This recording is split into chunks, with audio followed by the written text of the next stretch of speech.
歡迎光臨淼淼嘅情感天地，一齊睇下今日淼淼遇到乜嘢，記得一路睇一路留言支持淼淼啊！93人係咪啊？證明咗嗰100人都係嗰啲咁嘅機械人嚟嘅，所以我睇下可唔可以加強一下先得，唔好俾人養晒去多森美晚上好仲有呢個係花係咪一朵花靈兒晚上好好啦莊之靈魂晚上好，多謝大家好啦，正式開始連麥啦，好唔好啊？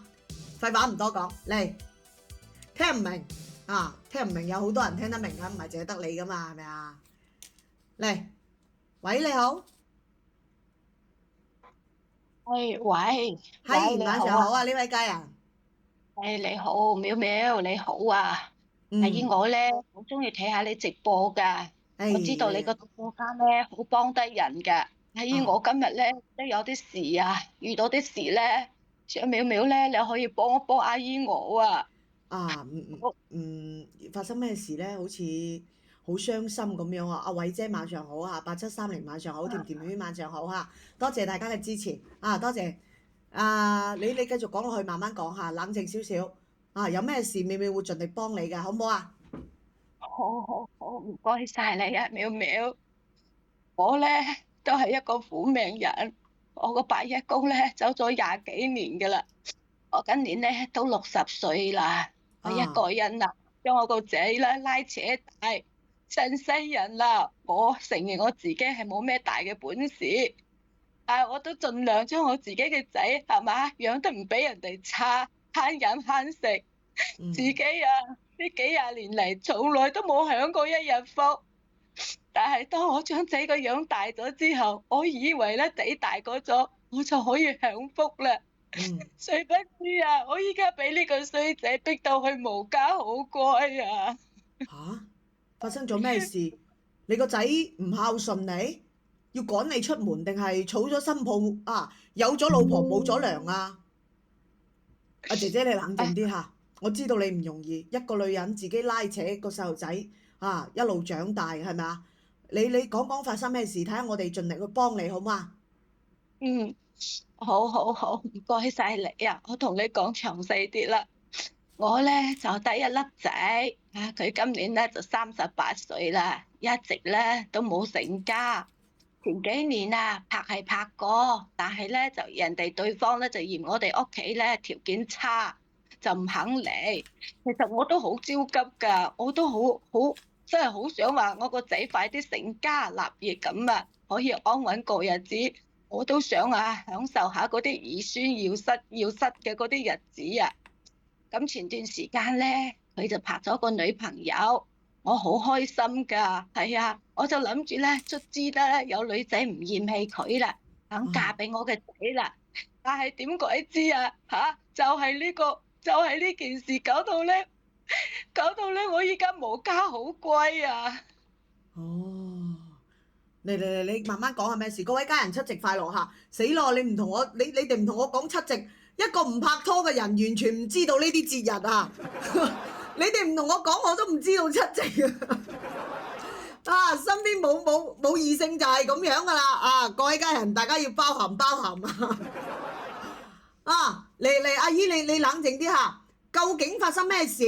交咗女朋友都未結婚就已經開始對你不孝啦？你話你個仔今年幾多歲話？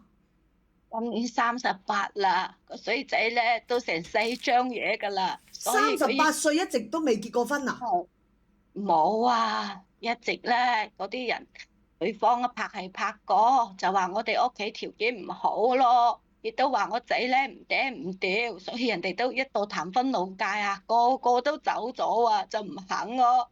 咁依家幾艱難咧，先拍到一個，人哋都同意結婚，但係你知唔知依家佢遇到咩事咧？佢就係因為呢啲婚事咯，搞到呢個事佢就同你直接講啦，就係佢依家呢個女朋友咧，佢話嫁就可以嫁，可以入我哋屋企門，但係咧就一定有個硬性嘅條件，一定咧就買一台落地咧，至少嗰台咩嗰個叫咩車奔馳啊，係咪啊？叫做聽講咧要奔30幾馳最皮。起碼都廿幾個，最平要20幾萬起步嘅喎。係啊，佢睇啱嗰台啊，30幾萬啊！我仔翻嚟同我講要30幾萬嘅陰公，我話我成世人啊，講真淼淼，冇話30幾萬咧，我真係辛苦咗成世，我10萬蚊我都未見過喎、一架車就話要30幾萬，我就話冇咯，但係對方就話。冇呢個車嘅話咧，就唔肯嫁啊，唔結婚啊，一啲商量嘅餘地都冇。哎唷，你話我點算啊？我個嚟，各位仔咧又家人嚇，好，你哋話呢個女仔嘅條件會唔會太苛刻嗰頭？結婚要一台30幾萬嘅奔馳做嫁妝啊？定係做彩禮啊？做彩禮係嘛？係都算係啦，就係買翻嚟咧，佢有揸嘅。嚟，大家覺得佢苛刻嘅，扣個1下，咁要唔要寫喺佢名下呢？要啊，肯定係佢名下啦，唔係邊個名下嘅問題，問題係30幾個啊，淼淼。我咧就係喺鄉下嗰度種啲地，平時啊打下啲散工嘅咋，我邊度有咁多銀紙係嘛？我就同所以我仔而家你講，個仔自己冇本事買，佢就逼你要你幫佢買一台30幾萬嘅奔馳去娶老婆。冇錯，佢就係逼住我我話我又冇銀紙，阿仔你咪想逼死阿媽啊？我話冇話30幾萬啦，阿媽依家3萬蚊啊，我都拎唔出嚟，我點有咁多銀紙啊？點嚟解嚟嚟嚟，各位家人嚇，你哋話呢個仔38歲人係咪仲好唔生性？覺得係㗎，箍個6下，明知自己屋企冇咁嘅條件，仲要逼住個阿媽去幫佢買一台30幾萬嘅車去滿足佢女朋友而揾老婆，咁自己冇本事學咩人娶老婆啊？咁樣阿姨，你就算望佢結婚啊，你都唔可以咁樣縱容佢㗎。嚟，我問一問你先嚇，阿姨啊，點稱呼你啊？你貴姓啊？我姓陳啊。哦，陳阿姨係嘛？咁我想問下你，你哋屋企嘅基本情況，同埋你個仔嘅收入，你而家住間屋係邊個名？名下仲有冇其他房產，或者有冇退休金之類嘅嘢啊？係啊，我咧就係打下散工㗎，冇得退休金啊！冇啊冇啊，屋企乜嘢都冇㗎。我依家住呢個咧都係一套我伯一公後生嗰下咧係單位俾嘅嗰啲分嘅安置房嗰啲即安置房嚟嘅，亦都係我呢世嘅唯一嘅房產我一世人咧我就係得呢套安置房㗎，我就係諗住攞咗咧有個落腳嘅地方。至起碼咧唔使話淪落街頭睇人面色過日子㗎咋。咁我想問下啦，你有冇退休金呢？我呢個咧都唔算叫做退休金啊，係我哋村入邊即係嗰啲我哋依家鄉下度咧，未有嗰啲買咗就有嘅，唔多㗎咋，分紅係嘛？乜都未係千零蚊㗎咋，2000蚊都未夠。講真，呢筆銀紙就係勉勉強強夠我咧度日子㗎。即係人哋話嘅，想買斤豬肉我都唔敢話買咁多嘅，吊下味嘅就得㗎啦。我真係你話我個伯一公又走得咗我無依無靠，呢套屋就我唯一嘅底氣啊！但係佢衰仔包而家佢，哎呀！我真係我都唔知點解會生到咁樣嘅衰仔出嚟啊！嚟，阿姨，咁我想問下你個仔而家具體係點樣逼你點樣去解決呢30萬買台車嘅問題？佢而家咧就係日日都翻嚟同我嘈一係咧就唔翻嚟，一翻嚟咧就同我嘈，就到我鬧，日日逼住我賣咗呢套安置房佢仲話呢套屋咧我一個人住嘥晒仲不如咧賣鬼咗佢，俾啲銀紙佢買車，叫我成全佢要我咧成全佢嘅終身大事，要我咧幫佢娶個老婆翻嚟。咁你有冇問過佢？如果賣咗呢間屋，你住邊度？佢住邊度？流落街頭定係住喺台車上邊啊？嚟各位家人嚇，大家覺得佢個仔有啲幼稚同埋冇腦嘅，call 個一嚇。阿陳阿姨，你唔好怪我咁樣話你個仔嚇，真係㗎。佢自己有冇考慮過？你買咗台車冇錯，喺人前你可以威下，但係你有冇諗過，你可能分分鐘露宿街頭㗎喎？哇！佢先唔理咁多啊！呢個衰仔包啊嚇！我同佢話：我話阿媽，我咧成世人就係得呢個竇，又唔大係嘛？佢就話咩嘢？佢話：哎呀，我賣咗間屋之後咧，可以攞住嗰啲銀紙啊，我咪有千零蚊嗰啲分紅收嘅。佢話叫我咧出去租間幾百蚊嘅單間住就得㗎啦嚇，冇必要咧一個人住一套屋啊！但係我都60歲人㗎啦，我個孫子咧呢2年啊，成日咪呢度痛做嗰度酸，成身嗰啲毛病仔，我就係想安安穩穩喺自己間屋嗰度養老㗎，我有咩錯啊？你都要將我拋出去，就係我自己租間單間嚟住啊！我真係個識衰仔嚟嘅嚇，話張阿姨，佢有壞，你冷靜啲下，你唔好太激動，太激動嘅話，我哋直播間會俾台嘅，台咗之後咧，想幫你都幫唔到㗎，好唔好啊？嚟，大家一齊叫阿姨冷靜啲，好唔好啊？或者唔識打字嘅家人 call 個6，好唔好？等阿姨睇到我哋對佢嘅關心，希望每一位家人都打起上嚟，識打字嘅啊，識敲字嘅，識敲個數字嘅，都同我敲起上嚟，好唔好？阿姨啊，咁我想問你，你個仔而家目前收入水平同埋存款水平究竟去到邊度？佢自己有冇能力承擔啊？買咗車俾佢結婚嘅費用呢？到時佢同個老婆住邊度啊？佢有冇能力去支付呢筆費用先？唔怕講啦，淼淼，我呢個衰仔咧，佢每個月工資得個3000零啲蚊嘅咋嚇，做咗10幾年啦，都係個幾歲咁多，從來啊，即使啊，經常呀都有翻工，但成日都話冇銀紙用嘅，反而咧仲要我今日咧揞個幾廿蚊，聽日揞個幾百蚊俾佢啊！而且呢個衰仔3日打魚2日曬網，一啲上進心都冇㗎。30幾歲人啊我都懷疑佢身上都唔知有冇話2萬啦，即係2000蚊我都唔知有冇啊！我真係唔知㗎。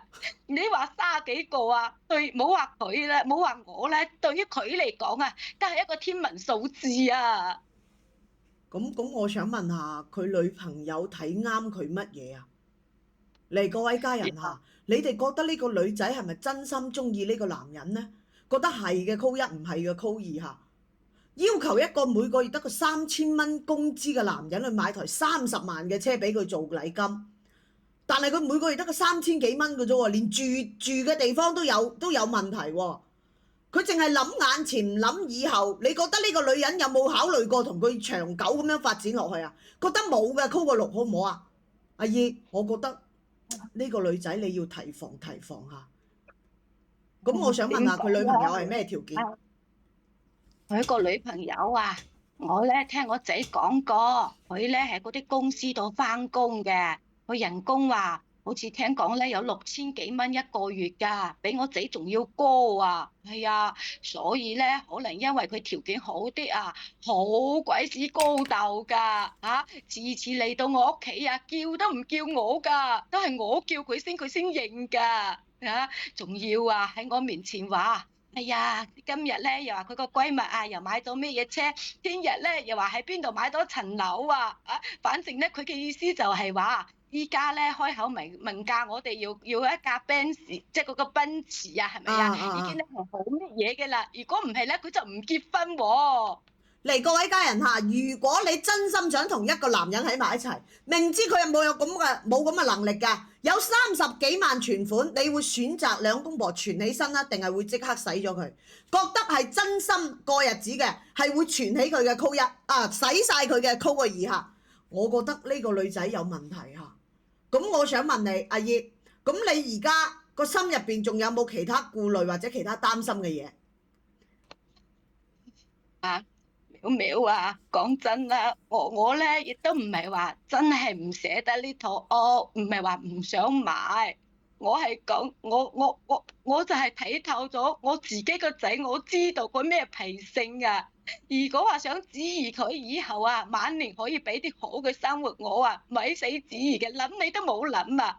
我個仔呢個人咧，成世人啊，都又冇主見啦，係咪？又落藥啊，成個鵪鶉咁嘅，又戀愛腦，係嘛？為咗個女朋友啊，聽晒佢女朋友嗰支嗲㗎，乜嘢都做得出嚟㗎。你想佢以後晚年啊對我好，俾個地方我住，哎呀，唔俾佢拋出街都有份啊！即係你有所顧慮，你覺得你個仔係比較耳仔軟，就係嗰啲叫做軟柿子，係咪啊？所以你覺得冇錯如果呢筆錢使咗出去，分分鐘可能到時渣都冇得剩，係咪咁嘅意思啊？係啊，唔單止咧，係嘛啊，嗰啲銀紙肯定會俾佢哋飛飛白白用晒嘅。咁到時我呢個八一婆，你話我住邊度啊？我無家可歸啦，肯定要依靠佢哋嘅，就要睇佢哋面色嘅。佢哋咧嗰啲人啊後生仔女唔嗲唔吊，花銀紙又大手大腳。你話以後我有咩啫？冬瓜豆腐或者頭疼啊、身痕嗰啲啊，佢哋啊肯定唔會理我㗎。最後尾啊就話我拖累家，仲話我冇鬼用啊！個八一婆肯定俾佢哋一腳伸出嚟㗎。嗯，我想問下呢個女仔好唔好養啊？你個仔咁中意佢，好唔好樣啊？哎呀，呢個嘢咧我都唔識點評價啊！阿淼淼，個樣咧就生得可以下嘅，好眉好貌好眼，就係啊脾氣咧鬼屎咁惡嘅，講嘢又大聲啊！哎呀，我都唔有陣時我又唔知我仔啊中意佢乜嘢。講真嗰句咧，我呢個八一婆都唔想，唔係話一定要。哎呀，乜嘢過到去做乜嘢，佢又中意就得噶啦，唉。嗯，咁我想問一句，咁而家你堅決唔賣屋，咁佢而家係咩態度呢？佢依家咩態度？佢依家就係唔肯咯，就係話如果唔買屋嘅話咧，佢個女仔就唔肯跟佢啊，就係我嘅錯啊，就係我嘅原因啊。佢就日日都同我呻，日日講啊。佢話咧叫我賣咗嗰層樓之後咧，叫我咧搬出去住，佢同我租個單間，一係咪咧就同佢哋一齊住都得，叫我瞓個廳，拉個簾隔開嚟，將就下咁樣過日子。你話咯，阿淼淼，我個爸一講廿幾年前就唔喺度啦，我一個女人將佢拉扯大，攞咗，我仲要瞓廳，仲要睇呢晚輩嘅面色，你話我個心有幾寒啊？啊，嚟各位家人嚇，你哋話陳阿姨屋企咁困難嘅情況下，買台車30幾萬，仲要求寫埋女朋友個名，你哋話呢種情況可唔可行？可唔可以咁樣去做？覺得可以嘅扣一，覺得唔可以嘅扣個2嚇。哇！我又真係唔想噶，阿淼淼啊，唔怕講嘅。但係呢個衰仔包咧，佢啊好鬼惡屎噶。嗰日啊，因為呢件事啊，幾大聲惡翻我轉頭啊。佢仲話佢自己咧規劃得好周全嘅啦。佢仲話我有個月有千幾2000蚊拎啊，可以食啊用啊都夠晒嘅啦。住廳咪住廳咯，佢話又點啫嚇？我家下我又冇話叫你瞓公園瞓街嚇。你聽下個衰仔包講啲咩説話嚟㗎啊！我係佢親阿媽嚟㗎啊！我生佢養佢幾廿年啊！我唔係佢嘅保姆啊！嚟各位家人嚇，大家覺得要唔要幫阿陳阿姨叫佢個仔上嚟？大家覺得要唔要？要嘅全屏將個錄 call 起上嚟嚇。陳阿姨，我想問你，你而家你個仔喺邊度？佢係上緊班啦，定係落咗班翻咗嚟屋企啦？佢喺屋企啊！佢依家喺廳嗰度，喺廳啊！頭先你知唔知佢女朋友幾多歲啊？今年？應該係33歲㗎啦。33歲，你個仔38歲，兩個都未結過婚。係啊。佢有冇婚姻咧？嚇？佢有冇婚姻？佢同我講咧，我仔話過我聽係冇嘅。佢話呢個女仔冇結過婚㗎。你個仔而家喺廳係嘛？嗱，各位家人話叫你個仔上嚟傾兩句。你出去叫佢得唔得？你直接俾佢手機佢得啦。哦，好，咁你等等下，淼淼，我去叫佢啦。好，嚟各位家人嚇，你講得冇錯，先住廳，後面就住天橋底噶啦。到時如果個新抱話嚇我唔中意同你阿媽住啊，你阿媽喺度阻頭阻勢啊，到時咧阻住我哋兩個人二人世界，咁到時係咪要趕個阿媽出街啊？阿波波講都有可能嚇，33歲，我睇唔到呢個女仔想同呢個男人有以後，想有以後嘅人啊，完全係唔會咁樣亂使錢嘅。係啊，阿淼淼啊，點啊？個仔喺度啊，佢唔肯上嚟啊？係佢過嚟啦，我俾咗個手機佢，佢聽得到㗎。嗱，阿仔呢個係淼淼啊。佢點稱呼啊？我㗎嚇。佢點稱呼啊？哦，佢叫阿海啊。阿海係嘛？係。誒你好啊，阿海聽到嘛？阿媽，你同邊個通電話？喂，你好，真係你同邊個通電話？你好，阿海。係咁樣嘅，自我介紹下先。我係抖音平台嘅一個情感主播，我叫淼淼嚇。你媽媽係我嘅粉絲，亦都係我嘅家人。佢同我講咧話，最近你識咗個女朋友，準備要結婚啦，係咪啊？但係冇錯。佢話你逼佢賣咗唯一一間養老嘅安置房，想同個女朋友買一台30幾萬嘅奔馳作為結婚條件，係咪有啲咁事啊？哦，你講呢件事啊？呢件事係冇錯啊！我叫我阿媽賣咗佢係啦，真係。咁我覺得一啲問題都冇啊！你叫淼淼係咪啊？係。咁而家我係38啦，剩四張嘢啦就嚟係嘛？咁我4張嘢嘅情況下，先好不容易先揾個我覺得咁好嘅女朋友，咁有咩可能會咁輕易又仲錯過咧？又錯過有幾年㗎啦，真係。阿海啊，我先問下你先嚇。你先搞清楚，呢間屋係你阿媽唯一可以安居立命嘅地方，係一個可以令佢有安全感嘅地方。你賣咗之後，佢就無家可歸㗎啦。60幾歲啦，你仲要佢到處漂泊咩？居無定所咩？呢個情況你清唔清楚㗎？我想問你，你有冇考慮清楚以後？你淨係睇到以前眼前嘅嘢嘅啫咩？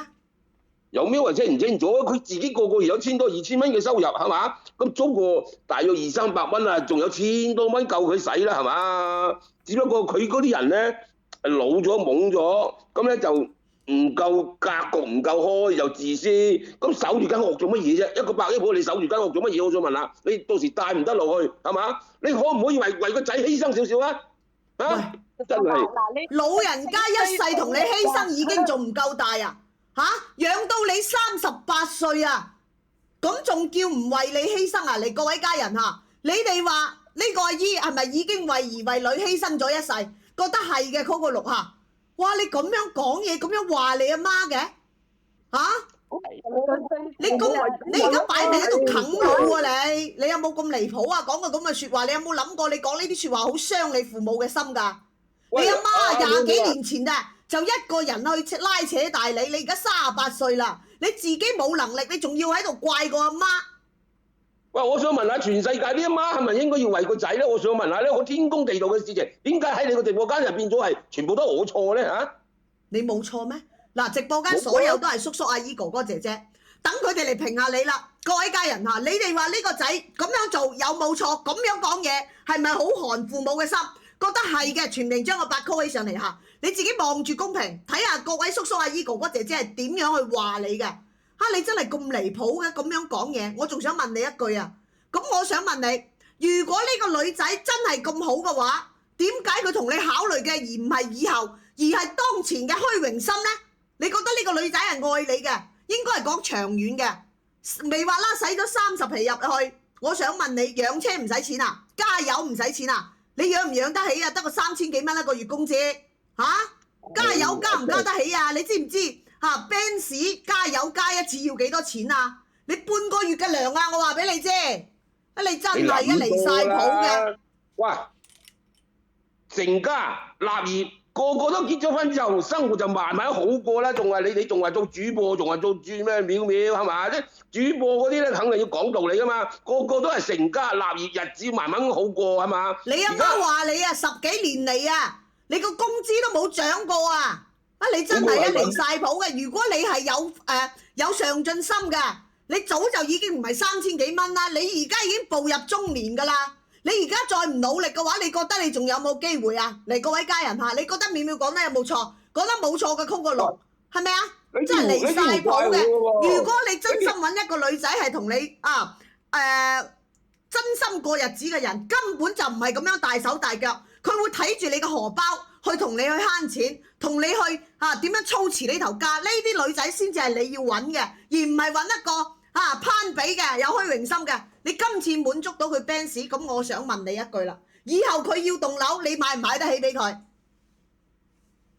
反正係以後嘅嘢再諗咯，唔係點啊？而家諗咗結咗婚先咋，係嘛咁講啊？你將你阿媽一世人唯一值錢嘅嘢，真係。你將你阿媽唯一一世人。而且我3000幾蚊嘅工資唔係我嘅錯㗎，係我個衰老細錯啫。我打咗10幾年工，佢一直都唔升我。咁啊，證明你冇能力啦。有能力你都上咗去硬着做管理層啦，仲要怪個老細唔升工資俾你啊！嚟我問你啦，你攞你阿媽，你賭上嘅你阿媽一世人唯一一樣最值錢嘅嘢去儲一個老婆，咁如果過唔落去，你係咪已經乜嘢都冇晒啊？我想問你，連你阿媽都要瞓出邊租間100零200蚊嘅間屋。唔會嘅，你諗多晒啊！諗多晒，以後我相信我啲工資會升嘅日子會好過。等我結咗婚，然後我到時咧我就慢慢咁照顧好我媽，係嘛？到時等我發咗大啦，我再揾間大屋俾佢，再請工人俾佢都得嘅，呢樣嘢冇問題嘅。 40歲都未等到你買間屋啊！你而家講呢句説話，有冇人相信你啊？嚟各位家人嚇，你覺得個仔係咪喺度同個老母畫緊大餅啊？覺得係嘅，嗰個1嚇。嗱仔，即係點講咧？阿媽咧唔係話唔支持你，阿媽支持你成家立業，一直我都係想，亦都係我阿媽嘅夢想我都好似想人哋咁樣安安穩穩兒孫滿堂圍住你戚戚咁轉嘅。就係咯，係咯，你依家嚟係乜鬼啊？係你依家將阿媽呢個唯一嘅住房都賣鬼咗啊！靠你嗰個幾歲咁多嘅工資，你幾時換大屋等你換到大屋，阿媽嘅骨頭都已經碎晒啦，面晒啦。阿媽，我今年你唔好諗多嘢啦。嘅日子我就係想要個自己嘅竇，我有幾過分你就話我自私你而家阿媽，你好明顯啦，我同你講沉下咧，你就聽晒佢話。係我覺得淼淼講得冇錯嘅，你咁叻你自己去買啦，你買得翻嚟，阿媽就話你呢個頂哥哥阿姨我再話多次，提醒直播間嘅每一位家人親生仔都不如近身錢，呢個説話係從古到今，真係有啲道理嘅，大家覺得係唔係？覺得有道理嘅，扣個6所以你已經為佢付出一世啦。呢個時候真係要係企定立場，一定唔可以聽你個仔嘅花言巧語去咁樣去做，你知唔知啊？我知道㗎。咁你花言巧語啫，喺你個直播嗰度變咗花言巧語喎。喂，你媽，你想唔想早啲抱孫啊？你想唔想到時後邊就子孫滿堂家業興旺真係，你都要咁樣望噶嘛，老人家係要咁樣望噶嘛。嚟，我問你海，你女朋友今年幾多歲？33咯。33歲，未結過婚。佢係咁講㗎，冇問題係你有冇佢嘅個人資料？有冇？有冇照片？有冇個人資料？可唔可以發一發俾我？照片肯定有，我發俾你睇下啦。嚟，各位家人，大家覺得要唔要查一查？一個33歲嘅女人要求結婚，買一台30幾萬嘅Benz要嚟當係彩禮。你哋覺得要唔要查一查佢？覺得要嘅，扣個6佢話俾你知未嫁過，你發埋照片俾我，順便將佢個11位數發埋過嚟，我打個電話通聯繫下佢，我聽聽佢係乜嘢態度，睇下佢係咪真心愛你。你覺得佢愛你嗎？你覺得佢愛你嗎？佢喺我面前係好恩愛嘅喎，其實我哋兩個目前為止係相處得好甜蜜嘅喎。好甜蜜，你發過嚟嚇。嚟助你收到資料之後，即係幫我查一查。照片發咗過嚟啦。嚟各位家人大家想唔想見下呢個女仔生咩樣？想見嘅全屏將個6 call 起上嚟各位家人，大家想唔想見？想見嘅 call 個6。哦，呢個女仔就係你中意嘅女仔係嘛？係啊。嚟各位家人未點關注嘅點關注呢度小黃心，大家一齊點亮一下佢，維護下直播間我將呢張照片擺出嚟公屏俾大家一齊睇睇我見到而家仲有200位家人未點關注嘅，入到嚟我哋第一時間點個關注先，好唔好啊？點個關注幫淼淼點個關注，完成一下每日嘅任務。嚟，我將呢幅照片俾大家睇睇下。呢個女仔你覺得揾一台 Benz 娶佢有價值唔值？嚟，各位家人，你哋評下評理下，俾你哋睇下。嚟，大家望一望，呢個女仔要求一台30幾萬嘅 Benz 寫佢個名，你哋話值唔值？值嘅 call 1，唔值嘅 call 2你覺得呢個女仔真係愛你，同你好甜蜜，好識氹你係嘛？係咪啊？係啊。咁你有冇諗過？你有冇同你阿媽考慮過？佢賣咗間屋之後，你叫佢一個人出去出邊住？咁好多老人家都係一個人住啦，呢個冇問題啊。冇問題。但問題係你賣嘅嗰度係我嘅屋係咁你間屋咪全部係我間屋啦嘛？你覺得你女朋友中意你乜嘢啊？你每個月得個3000蚊工資，冇存款，佢一個月6000。佢係高啲，呢個事實，佢係即係喺一啲白領嚟嘅。佢同我講佢喺嗰個公司度做白領嘅咁意思。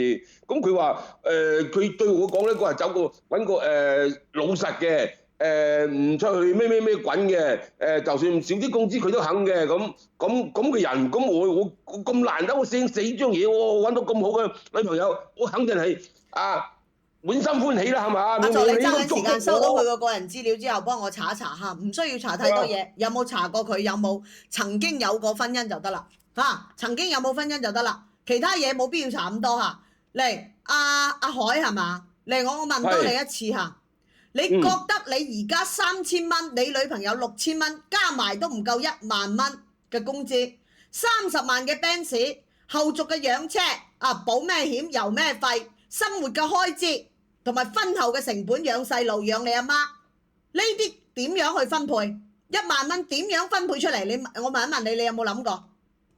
嚟，各位家人你哋話兩個人9000蚊夠唔夠開支呢啲嘢？覺得夠嘅 call 1，唔夠嘅call 個2咁冇嘢見，人哋好多兩公婆都係兩公婆都係打工咁樣維持一頭家噶啦。不過你話 Benz 要幾大開支，我又未試過嘅，老實真係。我未試過，唔知有幾大咧？應該都係1000幾百蚊個月嗰啲費用啫，係嘛？1000幾百蚊一個月，你唔開就咁擠喺度你係咪同我開玩笑啊？你睇下直播間啲家人打夠唔夠？個個都話唔夠你到時養細路仔咧？我想問你，細路仔唔使養仲要話兒孫滿堂，你諗住生幾多個？佢同我講話如果我嚟咩嘅話，就生4、5個都冇問題嘅，反正而家都放開晒咯，係嘛？咁意思個？食西北風大擘大個口喺條路中間嚟，各位家人食西北風都食唔大你幾個細路仔啦？9000蚊2個人，你哋2個再加個阿媽。你加埋阿媽都係3個人加埋都係1萬蚊出頭唔出頭差唔多啫，一皮嘢。你話俾我知生3、4個細路仔，你做咩食西北風都唔得啦，係嘛？嗰舊時仲要養埋台車，咁過嚟啦，真係舊時會嗰時一樣係養4、5個咁過嚟真係好啦。而家先考慮結婚翻先啦。人哋呢個淼淼咧，我覺得佢講得好有道理你話你平時我覺得佢講得冇道理啊媽，你唔好聽，成日掛喺佢嘅直播間聽佢做乜嘢啫？佢根本就冇道理。你就算第一步結咗婚，第一步都未做，你講後邊啲嘢冇用噶嘛？咁我想問下啦，以後個女仔話你養唔起頭家，話你冇本事，話你養唔起佢。咁佢到時攞住你台車30幾萬走咗去，你有冇諗過呢個問題？到時台車寫佢個名嘅，你冇得追。到時你同你阿媽2個瞓街嘅喎。你有冇諗過呢個問題啊？唔會嘅，我有小雅唔會係呢啲人嚟嘅，冇咁衰嘅。你唔好將佢想像成咁樣得唔得啊？淼淼，你真係你諗多咗啊！你諗多咗。我諗多咗。嚟各位家人，你哋話有冇呢個可能性？覺得有嘅 call 個8下。你睇下直播間啊，咁多位有經驗嘅家人喺度啊！你聽下人哋點樣講啦。如果淼淼一個人講，可能係我觀點有問題。但係而家直播間1300幾人，如果都係同一個諗法嘅，就證明你而家係你唔清醒，唔係我喺度話你針對你啊！你明唔明啊？個個都係有生活經驗嘅人，個個都知道對一頭家庭要開支幾多錢一個月先夠。你係未嘗試過養細路仔養老婆？你根本未嘗試過。我仲問你一句啦，你有冇同你老婆講明，同呢個女仔講明，到時佢6000蚊工資係要攞出嚟共同開支嘅？你有冇同佢講過啊？冇提呢方面嘅喎。咁咪咯，到時佢覺得你揾嘅錢係我嘅，我自己揾嘅錢都係我嘅，咁點算？你得個3000蚊要養車養樓養車養老母養細路，仲要養埋個老婆，我問你點樣算？唔係嘅，你哋諗多咗。我發覺你哋嗰啲城市人都係諗到鬼咁多嘢，做乜嘢都冇咁複雜嘅。阿小雅係好人嚟嘅，真係。人哋個女仔就係要求喺結婚前買一台車要寫佢個名，呢個係佢結婚嘅首要條件。你話台車唔寫個女朋友個名，人哋肯唔肯嫁俾你啊？佢就係唔肯嫁啊嘛。所以呢度先係衰。點解我喺度勸佢咧？就係唔希望陳阿姨嘅錢好似掉咗落個魚塘咁嘣一聲都冇掉落個塘仲有下聲啊！你而家咁樣攞咗出去，你有乜嘢啊？我想問你。唔係咯，聽下人哋淼淼勸啦同阿小雅講下。哎呀，個車咧好啦，我唔想你繼續不問嚟，各位家人要唔要打個電話俾佢女朋友阿小雅？覺得要嘅全屏將個6 call 起上嚟大家覺得要唔要？覺得要嘅全屏將個6 call 起上嚟我都唔想同你解釋。既然你執埋筆，我就等你聽下真相，好唔好啊？嚟，各位家人全屏願意喺直播間支持淼淼唔行開嘅家人，全屏打波支持嚟，我哋打電話出去。頭先佢發咗電話號碼過嚟啦，我哋打電話出去聯繫話呢個小雅，唔好出聲你阿海好。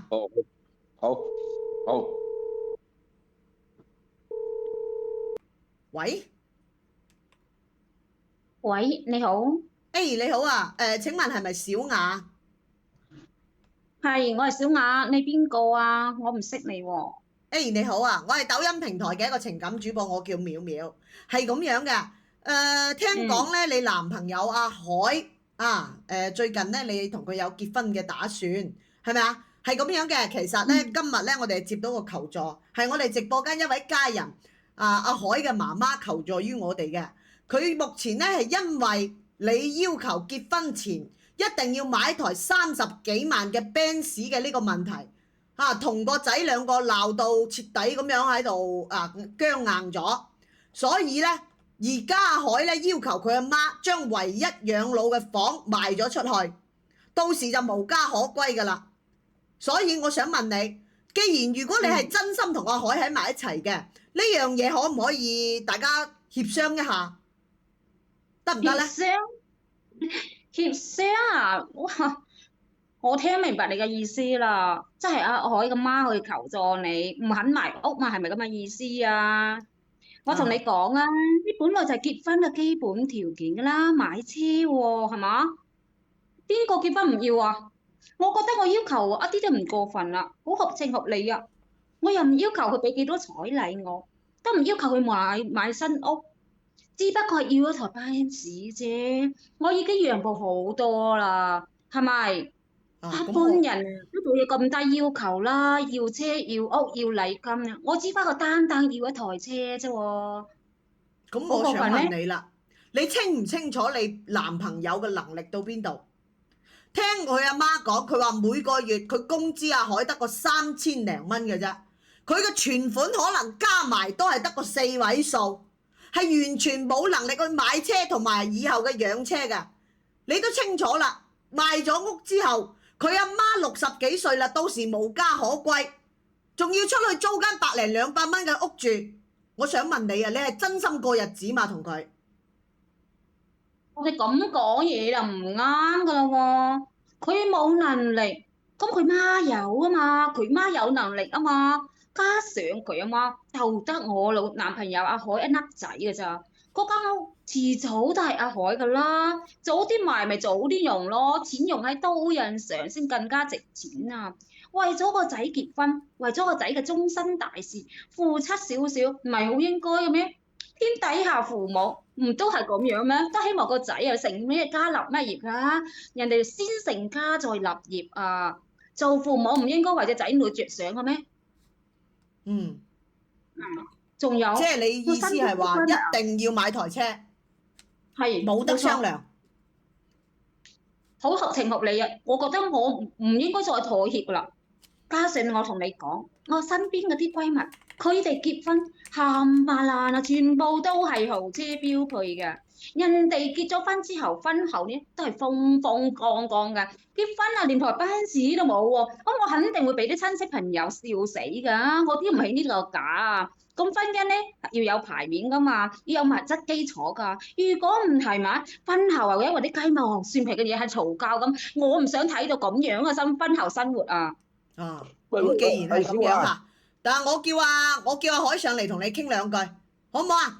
你哋當面傾清楚佢，我哋喺下邊亦都同你去考慮一下，去評估一下，好嘛？嚟阿助理將佢兩條線搭埋一齊，嚟等佢哋兩個好好咁傾啊！阿海，嗱你女朋友話而家打死都冇得商量噶啦，一定要買車，但係你而家冇咁嘅能力，你點算？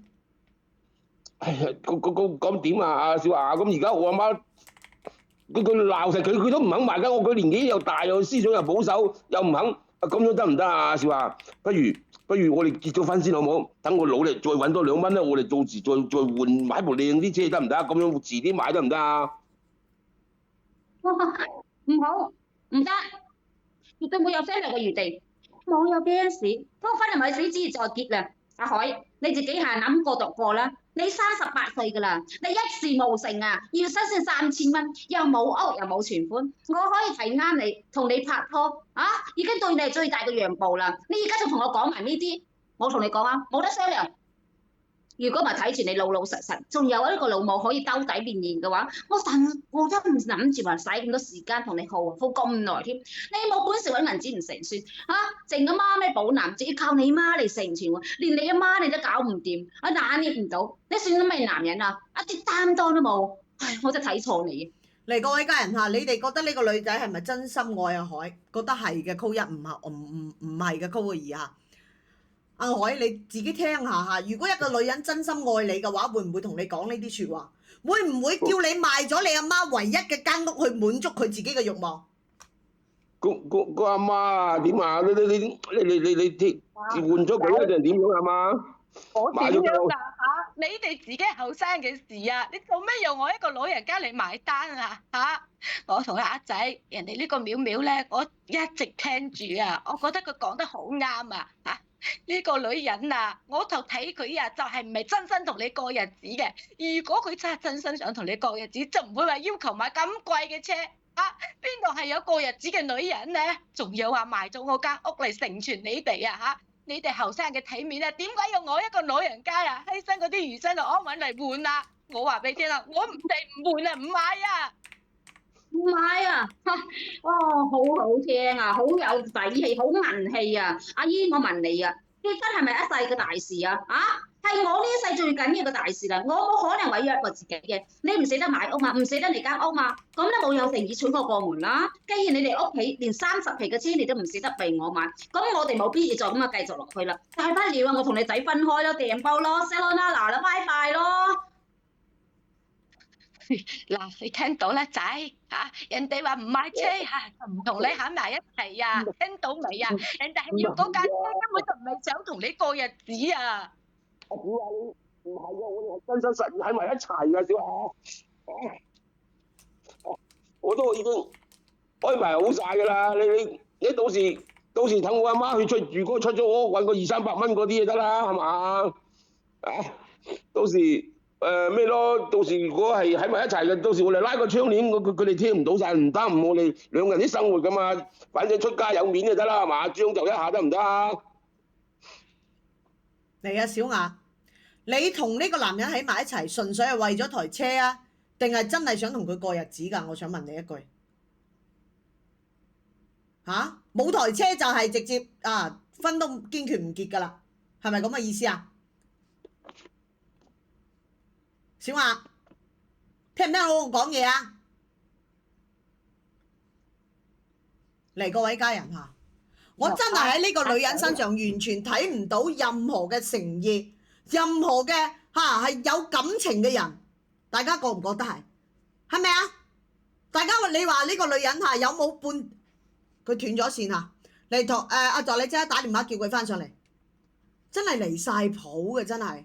阿海，你而家到而家你都唔清醒係咪啊？唔會嘅。阿助理查到未？快啲叫佢翻上嚟啦！快啲叫呢個女人翻上嚟，查到啦係嘛？查到就發俾我啊！如果你哋冇誠意嘅話，唔該你冇耽誤我時間啦。阿海啊，如果你想同我入圍嘅話，你就嗱聲攞銀紙，係咪買咗嗰部車嚟？我唔知你用咩方法都好，哪怕你自己去貸啊，佢係咪嚟借啊？你咪必須要喺我結婚之前買咗部車俾我。如果唔係嘅話，我就當你冇誠意，冇想同我過世。咁我哋兩個冇必要再繼續落去啦。咁樣，拜拜。喂，小華唔係咁噶嘛？係啊，咁點辦啊？阿媽點辦啊？賣咗佢啦，間屋。呀，你真係嘅正衰仔嚟嘅，到依家你仲諗住賣乜鬼啊？人哋就要架車㗎，邊有真心同你過日子啦，衰仔！你聽下人哋淼淼講嘢啦，我覺得淼淼講嘅嘢就係好啱啊！呢個女人啊，哎呀仔啊，唔一定要佢嘅，至多咁咯，係嘛？我而家做40歲嘅男人啊，係嘛？我40歲嘅男人，我已經揾唔到其他人啦，我要邊度再揾啊？阿海，你同我收聲下。主見得唔得？你冇揾埋嗰個鬼淼淼啊，咩鬼平台嘅主播啦？你嗌佢冇理我哋嘅之間嘅感情得唔得？仲有啊，如果你媽唔需要，真係唔係真心希望我哋兩個好㗎，唔該你係嘛？先同你媽傾掂先同我傾。你媽唔希望我嫁俾你啩？我覺得咧，我嫁過去都唔會幸福嘅。你跟住讀清讀楚啦，係要我都係要你媽。如果你拆唔掂你媽呢件實嘅嘢，你冇錯嚟揾我啊！好啦，小雅，你本來同阿海喺埋一齊就唔係真心嘅，從頭到尾你就係為咗攞少少得益，你就要同佢借啲意分手噶啦，係咪啊？係咪有啲咁事啊？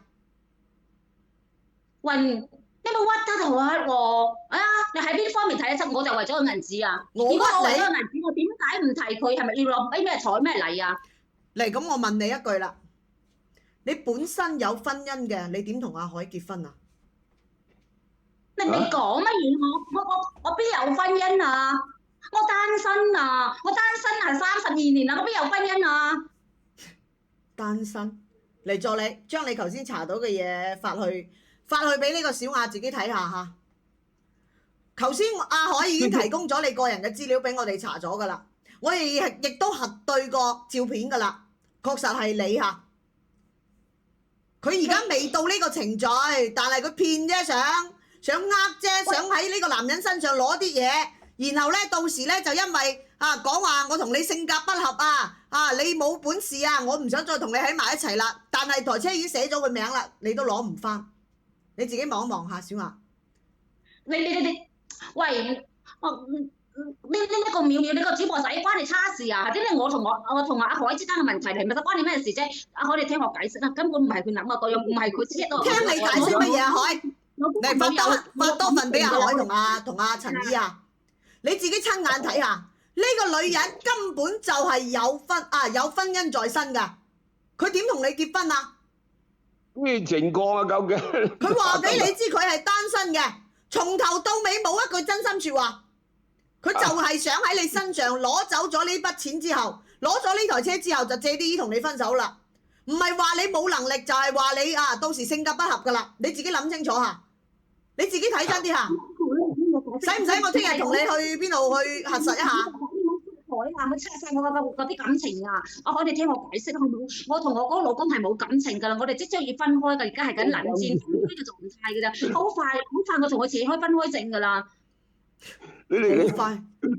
你點解我啲老實人啊？你點解會咁㗎？啊！如果你真心愛佢嘅話，你會唔會用一個假嘅身份去呃佢啊？話自己係單身，而家又話同個老公冇感情，準備扯證，點解你唔扯咗證先同阿海開始傾啊？仲要去到談婚論嫁嘅地步，仲要人哋必須要買台車俾你，寫埋你個名嚟。各位家人嚇，你哋話呢個女人從頭到尾係咪諗住係咪諗住騙？覺得係嘅，全屏將個八曲起上嚟嚇。你覺得我哋直播間嘅家人係咪個個都3歲細路仔啊？你覺得你咁嘅心思我哋仲睇唔清楚咩？我哋直播間啊，個個叔叔阿姨哥哥姐姐都係聰明人，都係明眼人嚟㗎。你真係啊？你覺得我哋睇唔出你嘅手段咩？你哋聽我解釋啊，海，仲有你呢個主播仔啊，關你咩事啫？係咪先？你嗱亂咧出我啲底，咁你又邊個我嚟啊？你侵犯我隱私權啊！我有權訴你㗎。阿海，你聽我解釋。本身咧，我諗住喺你老老實實咁樣，我哋拍拖有咗感情之後咧，我哋即刻同我嗰個即係我而家個老公分開佢。我哋已經係分開1年幾㗎啦。滿2年嘅話，我就可以自動咁攞埋個分開證啦。到嗰時咧，我可以正大同你入圍㗎。我都冇問你要彩禮，係咪先？而家幾多女人嫁佬啊都要彩禮啊！我係好善良㗎，你錯過我之後，你肯定會後悔㗎。咁你一開始接觸我嗰陣時，點解你唔講？到而家嗰個淼淼查咗出嚟，你先講係你講，你點解會咁樣欺負我啲老實人咧？我想問下，差啲我同我阿媽已經善意嘅謊言，你唔使啊！嚟各位家人嚇，大家覺得有冇必要再相信佢講嘅説話？覺得冇嘅，call 個6嚇。你覺得你講嘅嘢仲有冇人相信你啊？嗱嚇？最衰過你啊！你呢個主播仔，你究竟想點啊？你唔該你啊，去真正揾嗰啲需要求助幫手嘅人去幫手啦。我屋企唔定嘢，我同我男朋友之間嘢唔使你插手啦。仲有阿海啊，就算我唔買嗰台賓士，唔使買30皮，你買10零皮嗰啲電車俾我都得噶啦，代步車啦，好唔好？我唔使你阿媽話變埋嗰間屋啦，你求其咁去貸下款啦，好唔好？貸咩款啊？唔使啦，我唔使揸你人車啦，我唔使揸你人車啦，我求其買翻台電車咁代步得啦。阿海，你可唔可以應承我？我真係唔可以冇咗你㗎。你而家係喺度諗住應付緊我哋直播間嘅家人啫係嘛？嚟各位家人嚇，如果到時啊將阿海氹咗落搭之後啊，到時喺我哋睇唔到嘅位置，你覺得佢會唔會再打呢間屋嘅主意啊？嗱，覺得會嘅，call 個6嚇。所以你阿海，我話俾你知嚇。你阿媽先至係你最愛嘅人，先至係最為你着想嘅人，千祈唔好耳仔軟聽咗呢啲人講嘅説話。陳阿姨，你真係要守住你間屋，唔好為咗個仔啊付出晒一切啊，到頭嚟乜都冇啊，渣都冇得剩啊！你揾我啊！仲有你直播間一條條個粉腸，你唔幫我唔成算係咪先？唔幫啲細群體係咪真亂睇節奏？你先係個渣女人，領你個掣啊！我同你講啊，呢個淼淼啊，我記住你啦，你唔俾我再揾到你係咪先？除非你拉黑我，如果唔係話，我見你一次咧，我上你直播間嚟抄你一鑊，我等到你天日都開唔到噃。仲有啊，阿海，你專專地你轉頭嚟氹翻我，如果唔係話，我永遠都唔想見到你。我好驚啊！你即管放馬過嚟啊，睇下邊個會先攞報應先嚇。嚟各位家人嚇，大家驚唔驚？唔驚嘅 call 個1嚇。你以為我哋直播間驚你啊？落咗去啦嚇。話俾大家知嚇，咁樣嘅情況佢冇得到手嘅話咧，369係唔受理嘅。但係我哋可以做嘅係乜嘢？將佢嘅事話俾佢個娘家知，話俾佢個婆家知，話俾佢老公知。佢雖然口入邊話同個老公冇感情，但係呢啲係佢講嘅，我哋信唔信啊？我哋根本唔相信佢，我哋就將呢啲小證小據俾佢個前夫俾佢個老公，等佢老公到時如果要同佢寫分開證嘅，佢乜嘢都分唔到。你哋話係唔係？覺得係嘅，全屏支持淼淼咁樣做嘅，全屏將個支持打起上嚟，call 個8，一係好唔好啊？我哋唔使報相關部門嚇，呢啲咁嘅情況佢冇呃到手嘅，369都幫你唔到。但係我哋可以俾佢知道，得罪咗我哋直播間嘅人，佢都唔會好過，佢仲要嗌一餐先落去喎，真係離晒譜啊！阿海，喺度，喊咩喊？大男人你真係啊！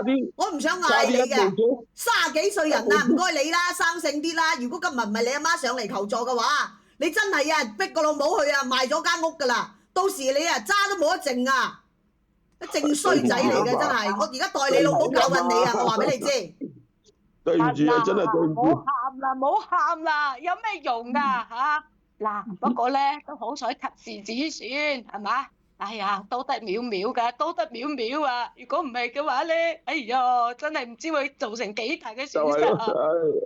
我話俾你知嚇，秒秒幫你阿媽教你而家，你38歲人啦，我話俾你知，你應該的起心肝，唔應該啊日日啊喺屋企等啊安於現狀，日日啊去啃個阿媽個啃老啊，你知唔知啊？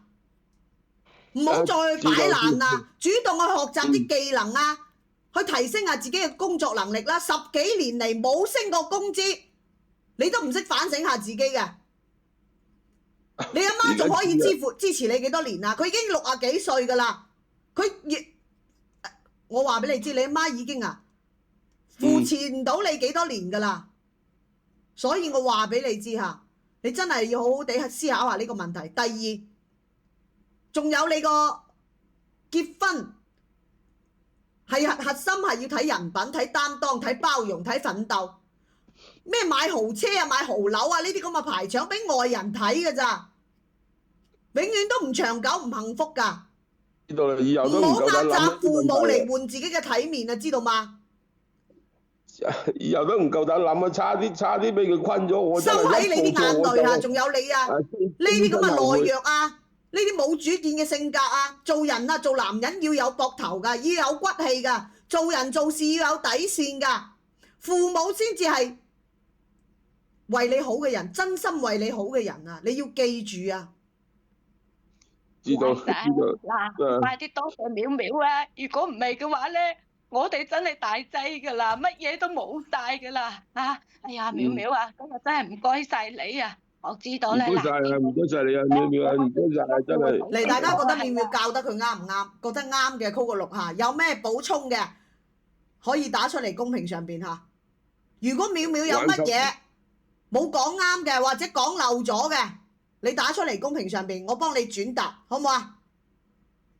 有句説話，百事以孝為先，無孝無擔當者難立世，難成家，難幸福。我話俾你知，你記住呢句説話，知道嗎？知道啦，而家以後都唔夠膽諗嗰方面。以後帶眼識人啊！真心愛你嘅人呢，係同你共患難，唔係淨係共富貴嘅。你要知道，明白未啊？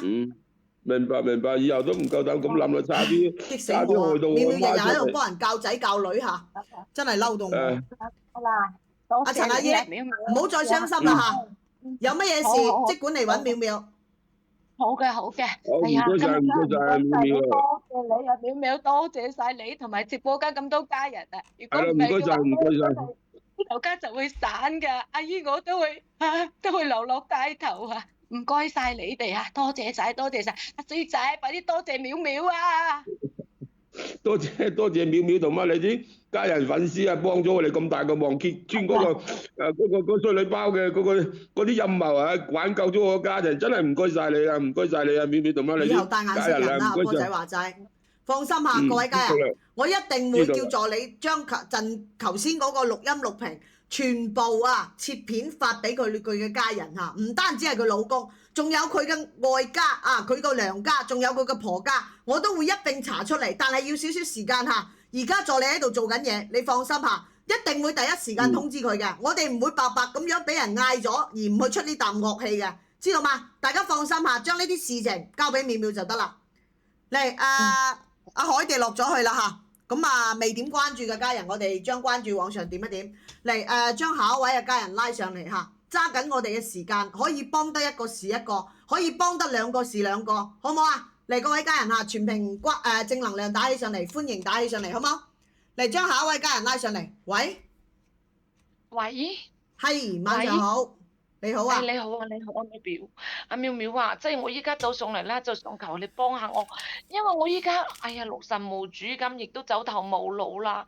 我依家本身啊平靜嘅生活徹底咁俾人打亂咗，我又日日啦真係慌失失咁，我真係唔知點算啊，我好驚啊！邊個打亂你嘅生活？點解要慌？遇到咩問題？或者你先介紹一下自己情況，然後同我哋講清楚發生咩事好嘛？好好好。我我唞啖氣先嚇，係咁嘅，即係我先同你講下我哋屋企由頭落腳嗰啲情況清楚啲啦。其實呢件事真係好離譜㗎，離譜到我身邊啲親戚朋友個個都唔敢信。嗯嗱，即係我咧同我前夫之前係結咗婚3年嘅，我哋兩個啦一路都冇細蚊仔，就兼且啦我嫁俾佢嗰3年嘅時間啦，啲日子係雖然過得平平淡淡，唔好話大富大貴大把銀紙，但咧都係好似大眾啲夫妻咁係好安穩嘅，而且我哋從來未嗌殺過嘅喎，而且啊亦都冇嗌殺過話要離啊呢方面。但係咧就係5年前，我個前夫霎時之間無端白事就唔見咗失咗蹤啊！真係一啲徵兆都冇㗎，冇啲嗯，異兆㗎。你話我哋兩個公婆又唔嗌殺過，又冇嗌頸過，係咪呀？早晨出門嗰陣時仲好地地嘅，我話佢就話：哎呀，食飽飯出去行一圈先。結果食飽飯出去行一圈之後，就唔見咗人咯，好似人間蒸發咗咁啊！阿淼淼，你知唔知我當時啊，霎時之間成個人都冇晒主心骨咁啦，係嘛？你話個生勾勾個人，一套好好地嘅家，個人話唔見就唔見，又唔係話識變魔術，係嘛？我當時啦，帶住我老公個屋企所有嗰啲親戚朋友啊，仲有我外家啲親戚朋友啊，咁啊嗰啲村啊嗰啲人都好幫得手㗎，反正啲親戚朋友街鄰街坊嗰啲啊，全部人都幫我去揾。真係又可以話一啲邊邊罅罅嗰啲啊嘛，遠到嗰啲鎮啊、縣啊、山啊，反正車站可以去到諗得到嘅地方，我哋都去諗過、去揾過，揾咗幾日幾夜，大家啦都精神不濟嘅時候，我就要求佢哋輪番即係輪流去揾，你唔可能話24小時去揾㗎嘛，係咪？又貼咗嗰啲街招啊，問勻晒所有識得佢嘅人，一啲訊息都冇，就係咁唔見咗。即係好似人間消失咗咁㗎。即係5年時間，突然之間乜嘢音訊都冇，所有人揾晒所有有可能出現嘅地方都冇。咁我想問一句啦，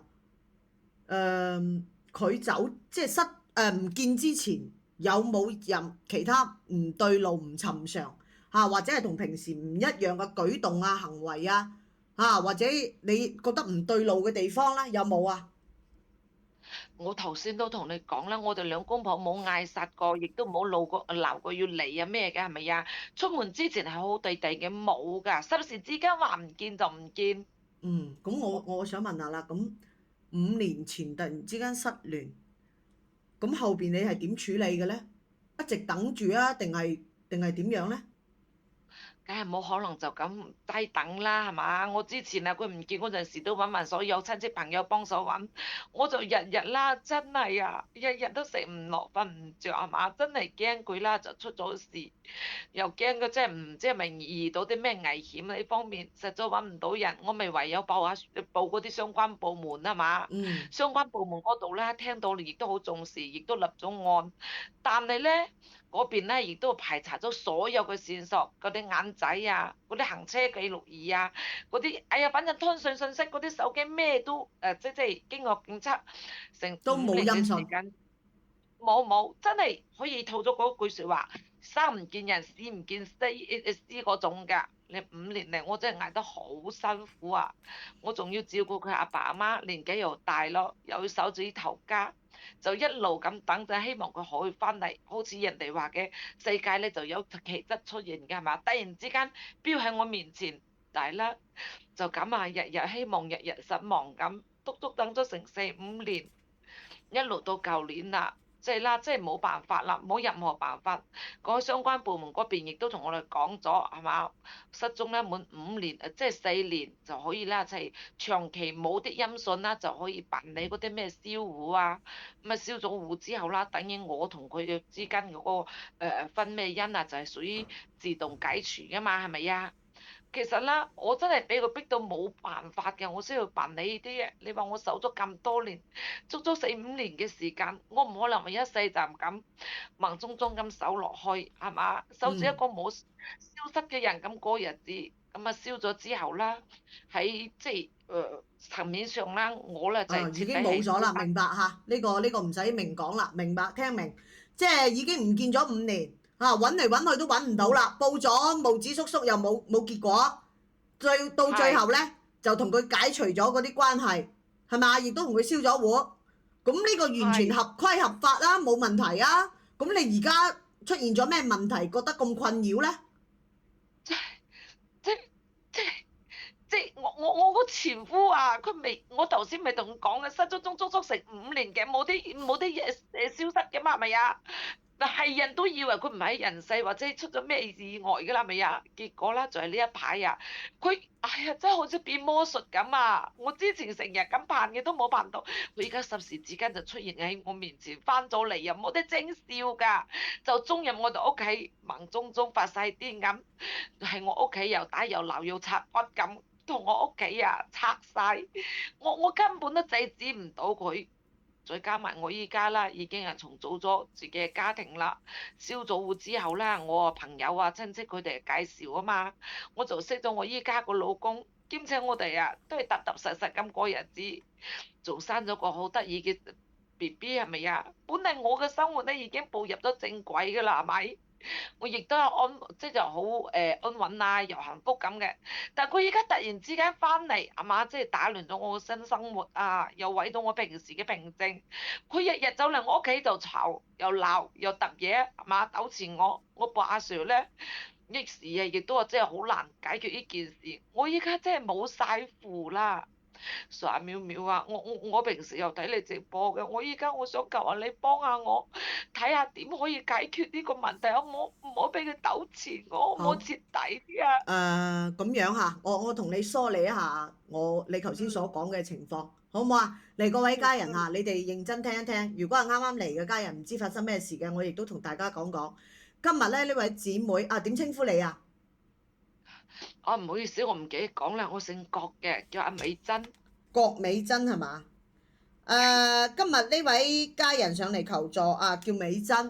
佢同我哋講咧第一點就話佢同佢前夫3年結咗婚3年，名下無仔無女。5年前咧突然之間消失得無影無蹤，所有人同埋相關部門都介入㗎啦，都係了無音訊。咁後尾咧，佢就聽相關部門講咧，就辦理咗銷戶，咁樣咧，佢哋就已經冇咗嗰個分咩姻關係啦。仲加上咧，你而家已經係同第二個人組織咗家庭，亦都生兒育女啦，有咗自己嘅新嘅生活，係嘛？但係而家消失咗5年嘅前夫，突然之間翻嚟，去你屋企又打又鬧又嘈，騷擾到你嘅正常生活，係咪咁啊？我有冇講漏？係。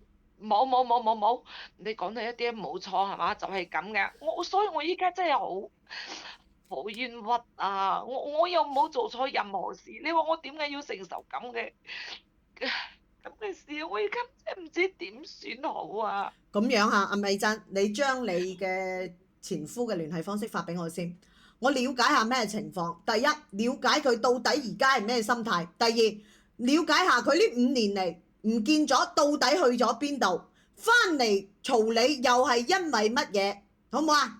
嚟各位家人，呢件事我哋要唔要幫？要幫嘅全屏將個錄 call 起上嚟嚇，因為直播間唔係淼淼一個人嘅，淼淼永遠都堅信3個臭皮匠勝過1個諸葛亮，所以冇大家就冇淼淼今日嘅直播間，冇你哋嘅意見，亦都成就唔到我哋而家直播間幫助咗咁多人，所以我要尊重大家嘅意見。大家話幫淼淼就幫，大家話唔幫淼淼就唔幫，好唔好啊？大家都話幫係嘛？嚟咁啊，美珍，你將個聯繫方式發過嚟，我嘗試打個電話俾佢。我睇到直播間個個都話幫我，多謝你哋，多謝你哋嚇。等我發個俾你，佢姓曾嘅，叫郭豪啊。好。嚟各位家人未點關注嘅，全屏將關注點一點下，全屏將關注點上。淼淼呢個直播間每晚7點鐘開播，希望每日都可以有更多嘅新嘅家人加入我哋，好嘛？太神奇啦！我都好難諗啊！佢無緣無故消失咗5年，而家又突然之間出現，究竟係因為咩呢？係嘛？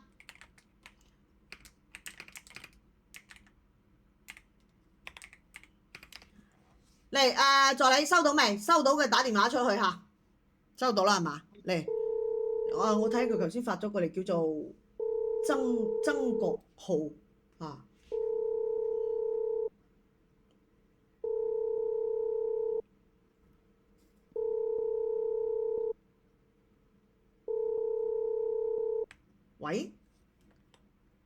喂，你好啊，係咪曾國浩曾生啊？係，我係曾國，有咩事啊？你好，係咁樣嘅，自我介紹下先嚇。我係抖音平台嘅一個情感主播，我叫淼淼嚇。係咁樣嘅，今日我哋有位叫做郭美珍嘅家人上嚟求助。冇揾錯你啊嘛，係你前妻啊嘛，郭美珍。我老婆咩前妻啊？你老婆？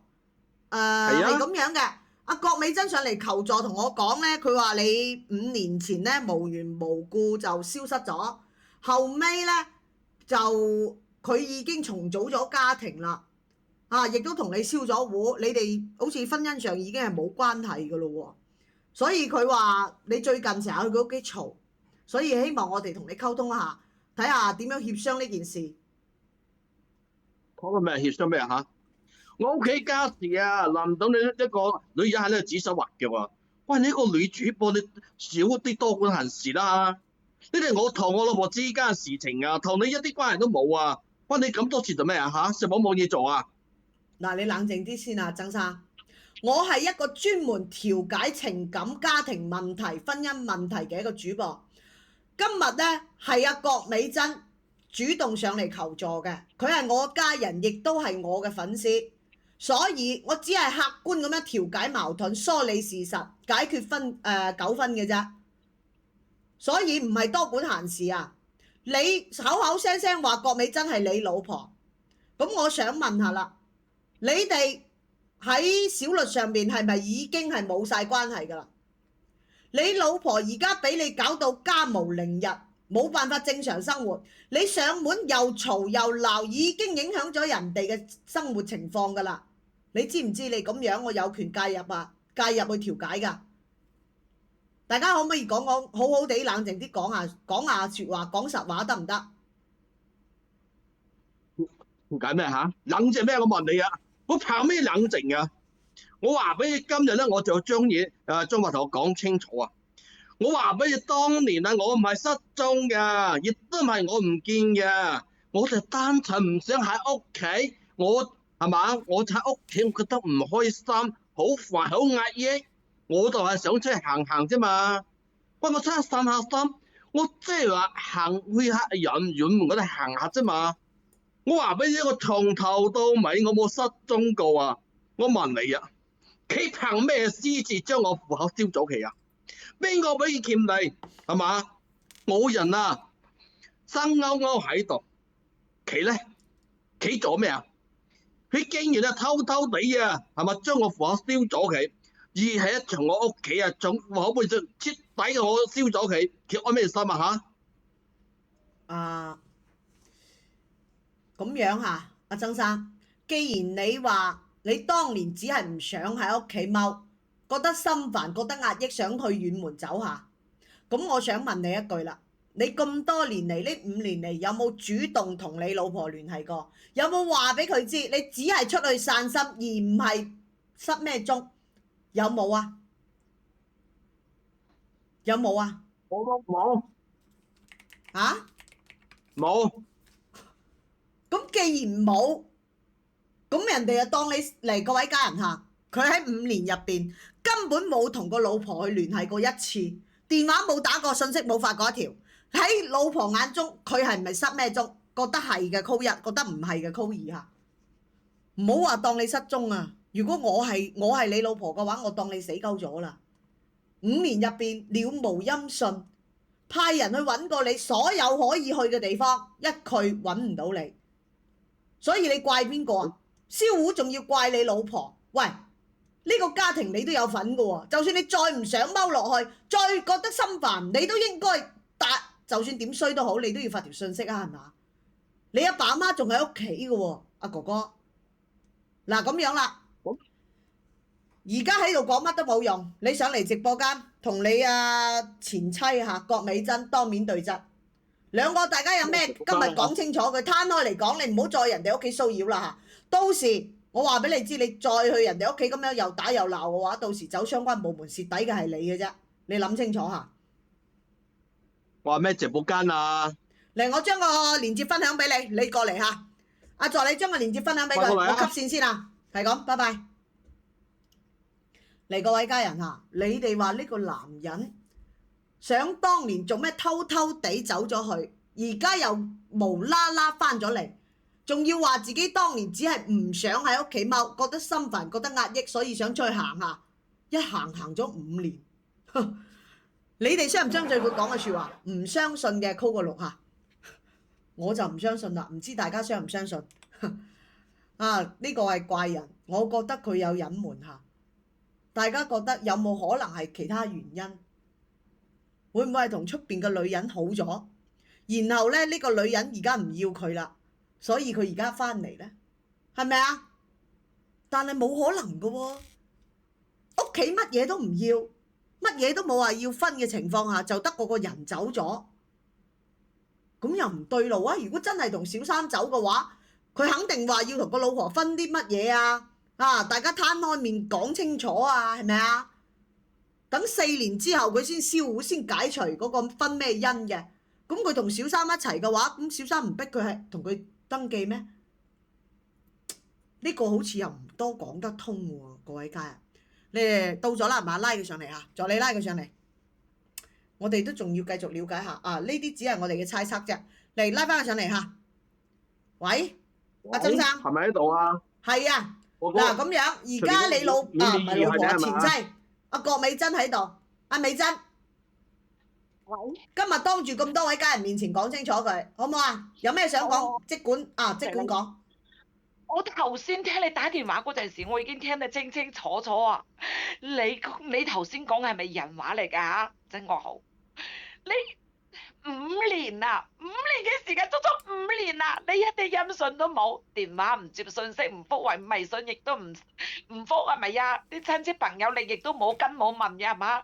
屋企你亦都唔返，所有嘅親戚朋友識得嘅人都幫手去揾過你，一路都揾唔到。我守咗你足足成5年咁耐，亦都揾咗你5年咁耐，相關部門嗰邊亦都查咗你咁多年。李家英飄飄同我講一句，出去行下，你點講得出咁嘅説話㗎你？冇唔使喺我啲面前啊賣慘啊！我話俾我唔理，我話俾係你自己啊！你私自燒我戶口嘅，就係你嘅錯，而且你依家背住我揾咗其他男人啊，而且仲同我男人生咗細路仔。我話俾你，你呢隻實打實咁樣仲分豬，你明唔明啊？你呢就係犯咩法㗎？怕咩？我唔可以翻屋企啊？怕咩？我可以將屋企你可以將屋企門嗰啲門鎖換咗佢啊？唔俾我入我自己屋企啊？我問你啊，呢間屋㗎係我哋結婚之後，我哋兩個一齊打拼買翻嚟嘅係我哋夫妻共同財產啊！我話俾你知，呢間屋有一半係我嘅，你憑咩獨自佔住間屋啊？將我唔俾我入間屋嗰度，係嘛？我依家我翻到屋企，我搭我自己嘢，我搭咗我自己嗰部分，我有咩錯啊？我犯邊條法啊？我犯邊條天條啊？我搭我自己嘢，我淋唔到任何呢個指責我指手畫腳。我話俾你知啊！你咩你啊？你就唔要面背住我翻嚟出咩鬼計價俾人哋，仲爭咗呢個野種。收聲嚇！依家咩叫野種啊？你講嘢你注意啲嚇。嚟各位家人嚇，呢位姊妹阿美珍喺呢個男人銷戶之後先至去嫁嘅人，先至去生嘅細路仔。你哋話係唔係真係呢個男人所講嘅從咩分？覺得唔係嘅扣1，覺得係嘅扣個2下。個細路仔唔係佢嘅，佢老婆同佢喺埋3年，大家都冇小朋友。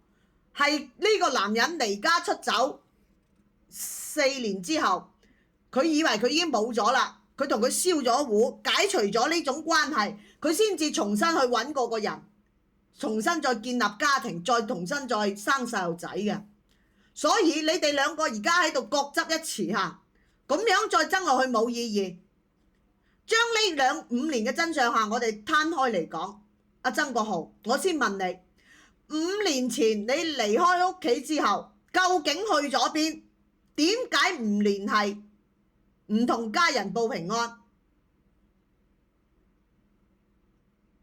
你講啦，點解你唔報平安啊？你講啦，咁多年嚟啊，好多生意。我去咗邊？我有邊同你講咩嚇？我問你，我一個大男人，我邊個同你申請報告啊嚇？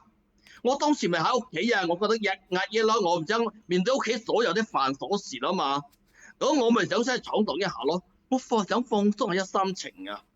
咁我以為咧，我抽去一排時間係嘛，我就會翻嚟噶嘛。我點知道啊？你咁狠心嘅，不直接將我火燒咗，咪翻轉頭就嫁咗俾其他男人，你仲好意思講？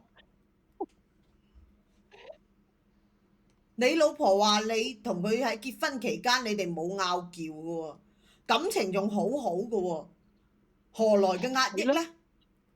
唔係就係，我就想問你，你何嚟嘅壓抑？我同你大聲都未講過説話，亦都冇俾到你家庭嘅壓力，係咪呀？我哋結婚咁多年嚟，我喺頭家3年嘅時候，我任勞任怨係嘛，照顧屋企啊，家頭細務，照顧你阿爸阿媽，從來啊，亦都冇虧待你阿爸阿媽，亦都冇同你大聲講過一句説話。你何嚟嘅壓抑啊？你擺到明啊，就特登要走嘅，特登要離開頭家嘅。我就係壓抑啊！我話俾你，我就唔想喺屋企啊！哇！你依家就唔好意思同我駁住一馬，背住我揾其他男人，幫我而俾個男人咧係咪生咗個細路仔，背叛我哋嘅婚姻。我話俾你知啊！我今日我將你腳打跛你，我都唔覺得對唔住我自己。話俾你知，你同我收聲下，邊個俾你嘅勇氣啊？梁靜茹啊？啊？係啊！仲要話打跛人哋隻腳，你真係同我開咩玩笑啊？你話打跛打跛啊？我話俾你知啊，我叫相關部門守喺你門口，你夠膽你喐下手下。男人，你亦都唔使喺我面前。男人隻手係要嚟打天下㗎。人哋啊，你老婆啊，幫你照顧咗頭家4年時間，你走咗4年啦，佢都依然同你係同你係夫妻關係啊。同你照顧咗頭家4年時間，幫你照顧咗你父母4年時間，呢4年入邊啊，你有冇盡過做仔嘅責任啊？仲口口聲聲講埋呢啲咁嘅嘢，你真係咪男人嚟㗎？嚟各位家人嚇，覺得係美珍仁至義盡嘅，call 個6嚇，我覺得你老婆已經對你仁至義盡啦嚇。你女人都幫女人㗎啦。曾國豪啊，你亦都唔使喺度顛倒是非黑白喺度即仗勢欺人啊嚇！我同你講，你嘅戶口一早啊係嘛，就已經喺舊年就已經燒咗戶㗎啦，係咪呀？我係照咗程序嚟做㗎，係咪呀？喺層面上咧，我哋兩個已經冇晒半點嘅公婆關係㗎啦。我哋嘅婚姻啊，亦都一早就結束咗㗎啦。我燒戶啊係嘛，咁啊解除婚姻之後先拍拖嘅，先生細蚊仔嘅，先結婚嘅，合法合理係咪呀？我冇出軌，我亦都冇背叛頭家，我係喺合法合規嘅前提下。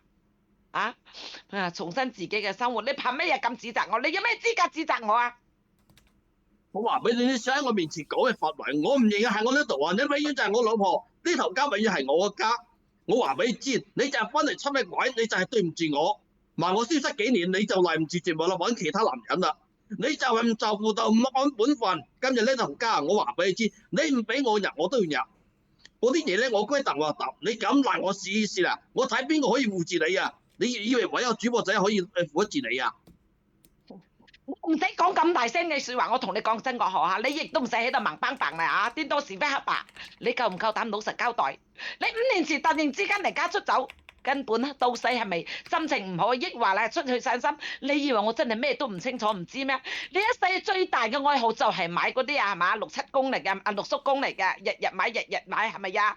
從來都冇斷過嘅。5年前你霎時之間失蹤，咪就係因為你中咗頭彩啊！攞咗啲獎金就着草啦，咪呀？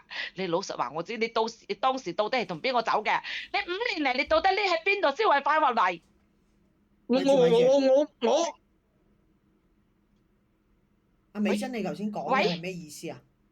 喂，喂，佢真係學你講笑話啊！人咧，喂，阿喵喵佢嘅心去走咗啊？嚇？佢落咗去。你頭先講嘅係咩意思啊？你同我講清楚嚇。頭先講咩意思？你頭先話佢咩買六七公係咩？六七公係咩啊？六叔公啊！嗱，六咩彩係嘛？係。你話佢中咗大獎，到底係咩回事？係冇錯你講清楚嚇。頭先你冇講過。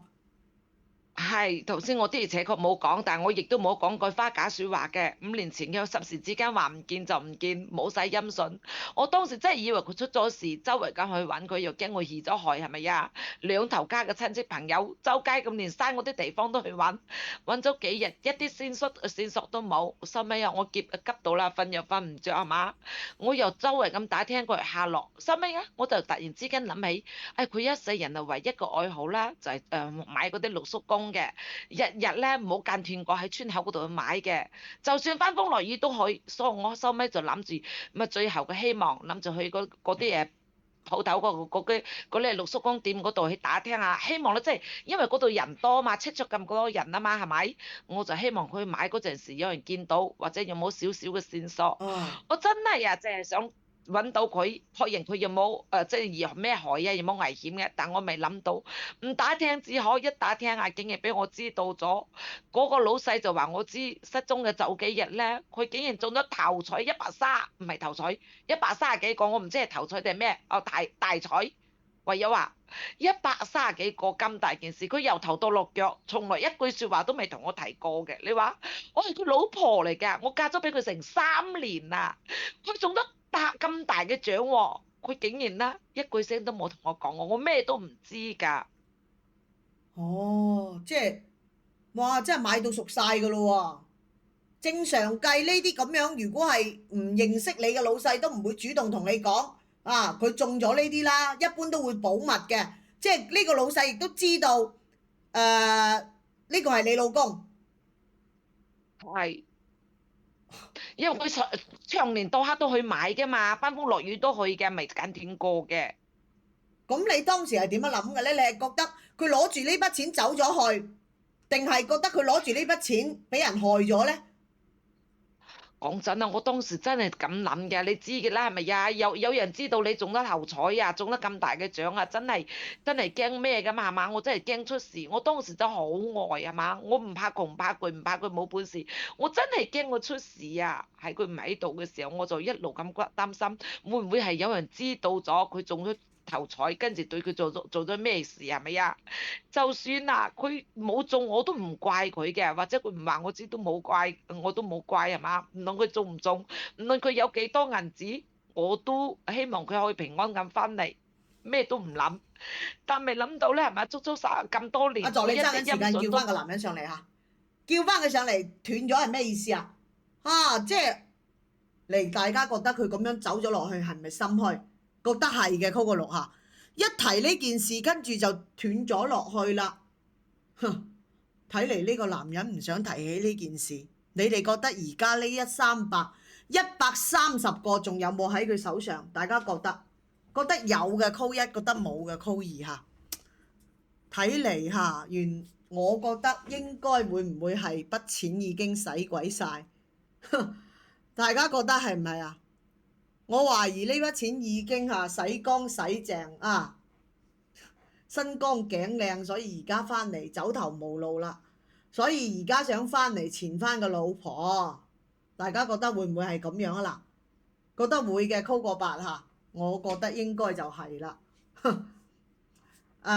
咁我想問你嚇，咁而家你有咩諗法？佢已經翻咗嚟啦。呢件事總要解決㗎，你日日咁等佢嘈都係唔係辦法嚟㗎喎？即係我依家嘅要求就好簡單，我咧即係咧唔理佢當年嗰啲銀紙去咗邊度，或者同邊個走咗，消失咗幾多年，我亦都唔同佢計較佢當年抌低咗我，抌低頭家，甚至佢自己阿爸阿媽佢都唔理咁嘅所謂係嘛？我依家我淨係求佢可以放過我頭家庭。我啦，喺即係層面上面咧，我已經同佢唔係兩公婆嚟嘅啦，亦都冇任何拉冷啦，係咪啊？我亦都唔理佢有冇銀紙，反正啦就唔好再嚟我哋屋企糾纏我，唔好嚟嘈啦，唔好俾我啦，即係同我細蚊仔同埋我依家個老公平靜咁生活。即係你意大家思唔追究佢當初係因為咩原因走啦，而家只求安定，係咪啊？係冇錯。嚟身光頸靚荷包乾淨，講得冇錯嚇。各位家人睇嚟我哋嚇，我哋都係直播間每一位家人都係料事如神嚇，都有啲事情我覺得都8、9不離10㗎啦。而家咁嘅情況係咪啊？嚟，到咗啦係嘛？你頭先同我講到咗，拉翻佢上嚟嚇，睇下係咪心虛先。喂，係點解啊？走得咁快啊，曾生？心虛啊？身有屎啊？唔係啱入咗個電話，接個電話冇咩啊？心虛咩啊？接咗個電話我以為你冇面目面對你個前妻添，係咁嘅。頭先咧，你老婆一提到話你5年前中咗130個，跟住冇幾日就徹底咁樣失聯啦，係咪因為呢筆錢所以你先走咗去啊？而唔係話所謂嘅咩散心咩抑鬱咩壓抑根本唔係呢啲事啊！老實同你講啱先，我就係心虛，我就驚啦嘛。咁我唔敢俾你繼續講落去即係我冇面面對佢啦嘛。我承認啦，當年我糊塗確實係自私，確實我係衰。咁我做咗啲咁大嘅錯事，苗苗咁我實話同你講我依家我覺得一啲都唔好甚至我可以同你講，我覺得一塌糊塗可以同你講我依家咁當年啲銀紙全部冇晒啦，我依家我身無分文噶啦，依家我唔單係我依家仲周身病身體又徹底係咁樣冧咗啦，依家周身係病，又冇工作冇收入，一無所有啦，依家我仲成身債噶。其實咧，我喺出面5年時間，我真係受盡人哋冷咩，受盡人哋委屈，走投無路，而且依家冇情醫病。咁你而家翻嚟係咩意思啊？想點啊？咁依家翻嚟咪想叫我老婆俾我重新翻去咯。我唔想喺出邊因為出邊又冇銀紙，我想有頭家，咪有個安心地方啊嘛。但係咧，你話我翻咗之後，我睇到屋企有其他男人睇到佢同人哋重新組建咗家庭，仲有細路仔喎，我心裏我一時又失咗平衡咯，就翻佢咯。你話我已經一無所有啦，一身病而且咧依家安慰幸福，我一時衝動咪上門嘅流落揼嘅嘢咯。係我唔啱，係我糊塗，我承認。做咩啊？面皮成尺厚當初有錢嘅時候粒聲唔出，了無音訊，走咗5年時間，而家使到身光頸靚啦，一身病痛，冇收入冇工作，做咩啊？翻嚟揾翻個老婆先諗得起原來自己屋企仲有個老婆。嚟，各位家人你話呢啲人抵唔抵可憐？覺得唔抵嘅，call 個8你個面皮成牆做㗎。你唔諗下你自己當初係做出啲乜嘢？你而家求個老婆原諒你，你醜唔醜成年人就應該對自己嘅選擇做出負責任當初係你選擇拋低個家庭，拋低個老婆，拋低個父母，一個人去享受生活嘅。我想問你一句啦，調翻轉嚟講，如果你而家130萬仲喺你個袋度嘅，你會唔會翻嚟啊？你會唔會主動翻嚟同個老婆話帶埋個老婆去享受生活啊？會唔會啊？嚟，各位家人，佢唔回答你哋同佢回答，你覺得呢個男人會唔會？會嘅call 1，唔會嘅call 2你真係你而家我話俾你知你個心入邊諗乜嘢？你以為我哋唔知道啊？你估你唔答我哋就唔知你個心諗乜啦咩？如果你今時今日有130萬喺個身度嘅，我想問你一句，我懷疑你影都唔見隻我覺得冇錯。咁講㗎，即係如果我依家我真係仲有130萬，我肯定翻嚟啦嘛。咁畢竟老婆喺屋企。我呸！一切都係假設，冇得翻轉頭。你而家確實係冇，你而家確實係乜都冇，仲要想翻嚟啊？住翻間屋啊，有翻個老婆服侍你啊，仲要個老婆去做咩啊？幫你醫病啊？係咪諗傻你個心啊？人哋同你而家乜嘢關係都冇噶啦，你憑咩要人去養你啊？呢度咧，我對唔住佢，咁對唔住咧，但係我依家我走投無路，我依家一身病都喺度，我真係冇地方去噶啦，我又想翻屋企。我想問你啊，你嗰130萬你攞住點樣冇晒㗎？我想問你。 130萬咧就係咁樣噶，當時咧同埋攞銀紙咪使咗出去咯。點樣使啊？5年時間用晒130個，點樣使啊？出邊有冇其他女人啊？有冇使喺其他女人身上啊？定係已經俾女人呃晒啊？嚟各位家人嚇，你哋覺得佢會唔會俾女人呃晒？俾出邊嗰啲鶯燕呃晒？覺得會嘅，Coco 6嚇。係啊，我就信錯我嗰個女人咯。當初我中咗獎之後啦，佢咪同我講啦，佢話你如果做咗咁多銀紙，當時我咪諗住要同我老婆離嘅婚啊嘛，但係咧佢同我講嘅，你離咩啊？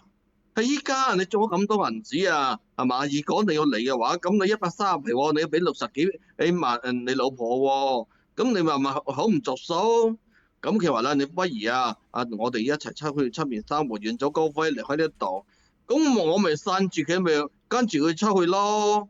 我點知啊？嗰個女人啊，就係識得探銀紙，冇銀紙就一腳生喺我啦。你話咯，依家啲女人點解可以咁樣㗎？我為咗屋企啊，連頭家都唔要啦。佢竟然睇到冇銀紙啊，又一腳印喺我。你話佢係咪好過分啊？咁咪抵死咯，咁咪報應咯，係咪啊？你哋話佢係咪報應啊？有幾耐風流咪有幾耐折墮咯。你呢啲男人就抵俾人呃㗎，抵人哋咁對你嘅。你有錢嘅時候啊，你完全冇考慮過你老婆喺屋企，仲要幫你照顧你老豆老母。而家佢亦都冇一個怨言，佢只有一個條件，就係話佢要唔好再騷擾佢，佢唔怪你當年攞住筆錢走咗去，亦都唔叫你分翻啲俾佢啦。佢而家只有一個要求，就係話唔好再打擾佢嘅生活啫。一個咁好嘅女人，我唔明你當時諗乜嘢嘅？大家覺得佢抵死下覺得佢抵死嘅，call 個8下。虧妻者百財不入，你就係呢句下，你就係咁樣嘅人，我話俾你知。所以知道錯啦，知道錯有咩用啊？有後悔藥食嘅咩？冇，咁咪咯，冇啊。咁你知道冇咪得咯？咁仲有咩好翻嚟打擾啊？我話俾你知到時如果走翻正常程序你唔係話想要翻間屋咩？得，你攞翻你嗰130萬出嚟分翻先啦，大家攞唔攞到出嚟啊？我邊度攞啊？我依家我成身病都冇錢醫啊，冇地方住啊。咁冇咪冇權咯，係咪啊？大家覺得佢有冇咁嘅權利翻嚟攞翻間屋啊？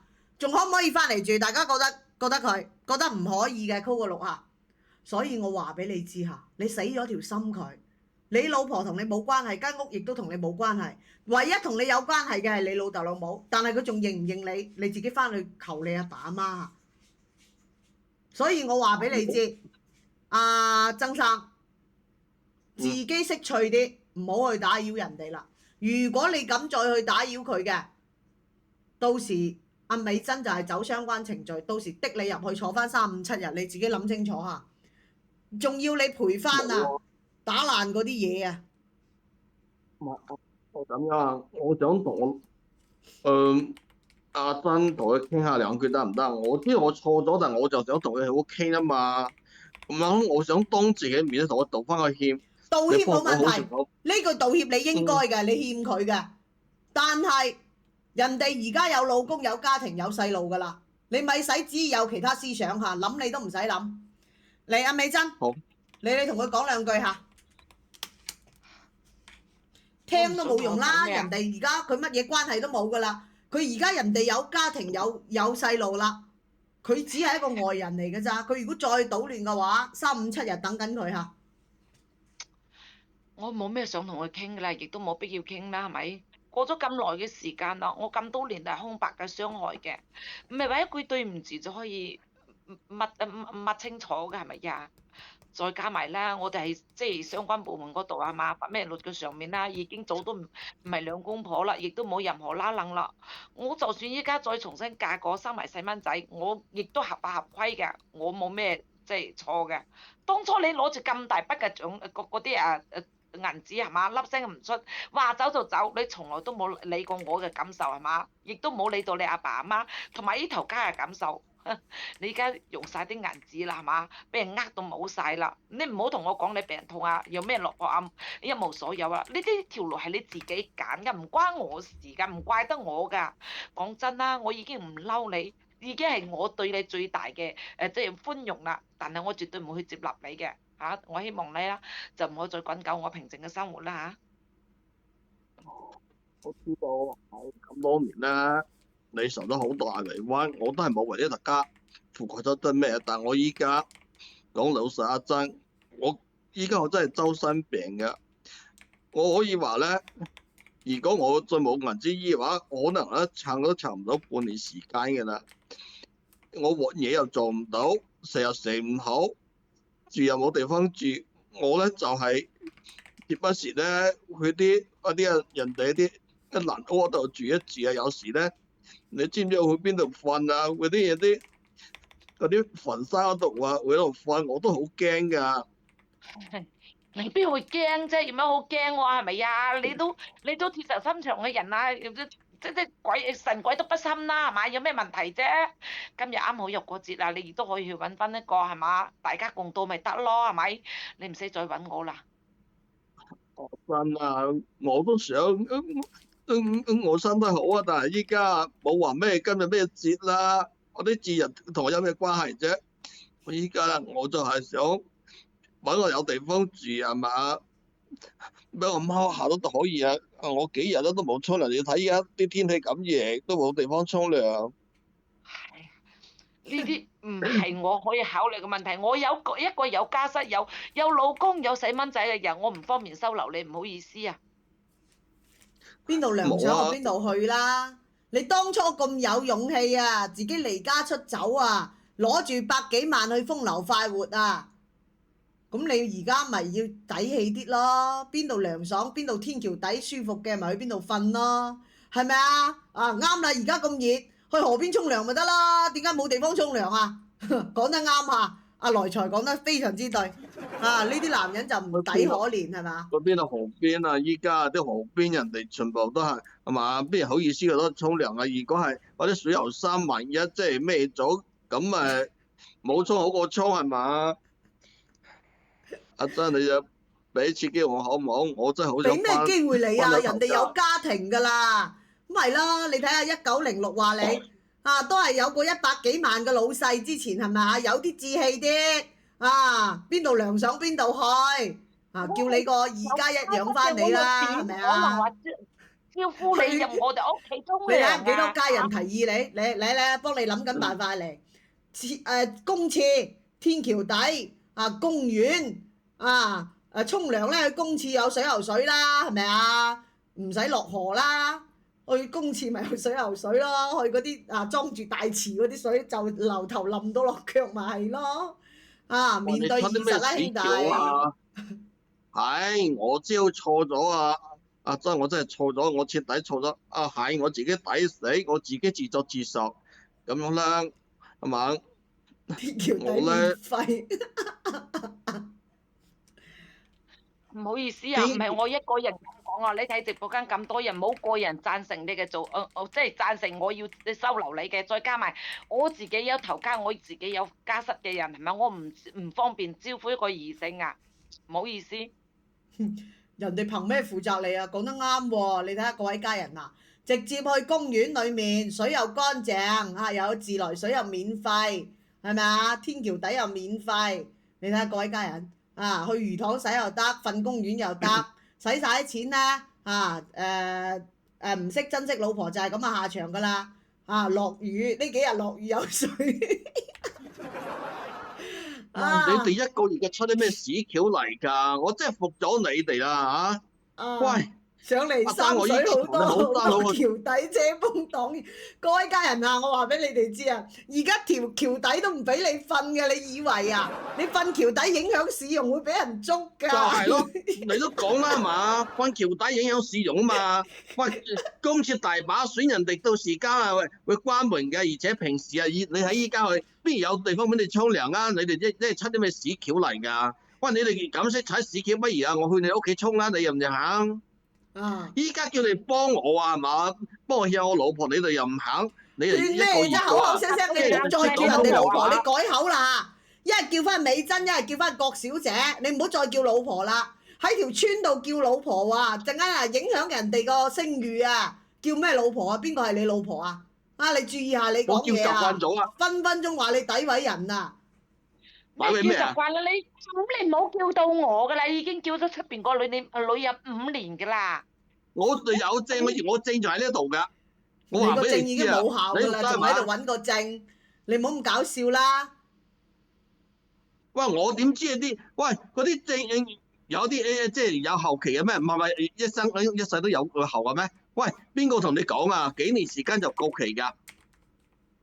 你已經輸咗講啦，你而家係個正常人都唔係啊！你依家咧亦都唔使大發攞蟻，你亦都唔好留直播間咁多人啊！直播間嗰啲人係佢講嘅嘢咧，而且確係咁嘅係嘛？亦都唔好冤你一分係嘛？你亦都唔好話即係責怪直播間咁多人啦。我冇啦，我未真。既然你話講到呢度啦，咁啊，我可以唔翻去，但係咧，你俾啲銀紙我。咩啊？唔俾銀紙我就呢件事又唔會咁樣算數。你講大聲啲，你講咩話？俾銀紙咯，俾錢咯。俾銀紙你啊！死咯，面皮真係厚到啊！厚到做咩啊？成場着避彈衣啊你啊？咩避彈衣啊？你塊面皮避彈衣做㗎？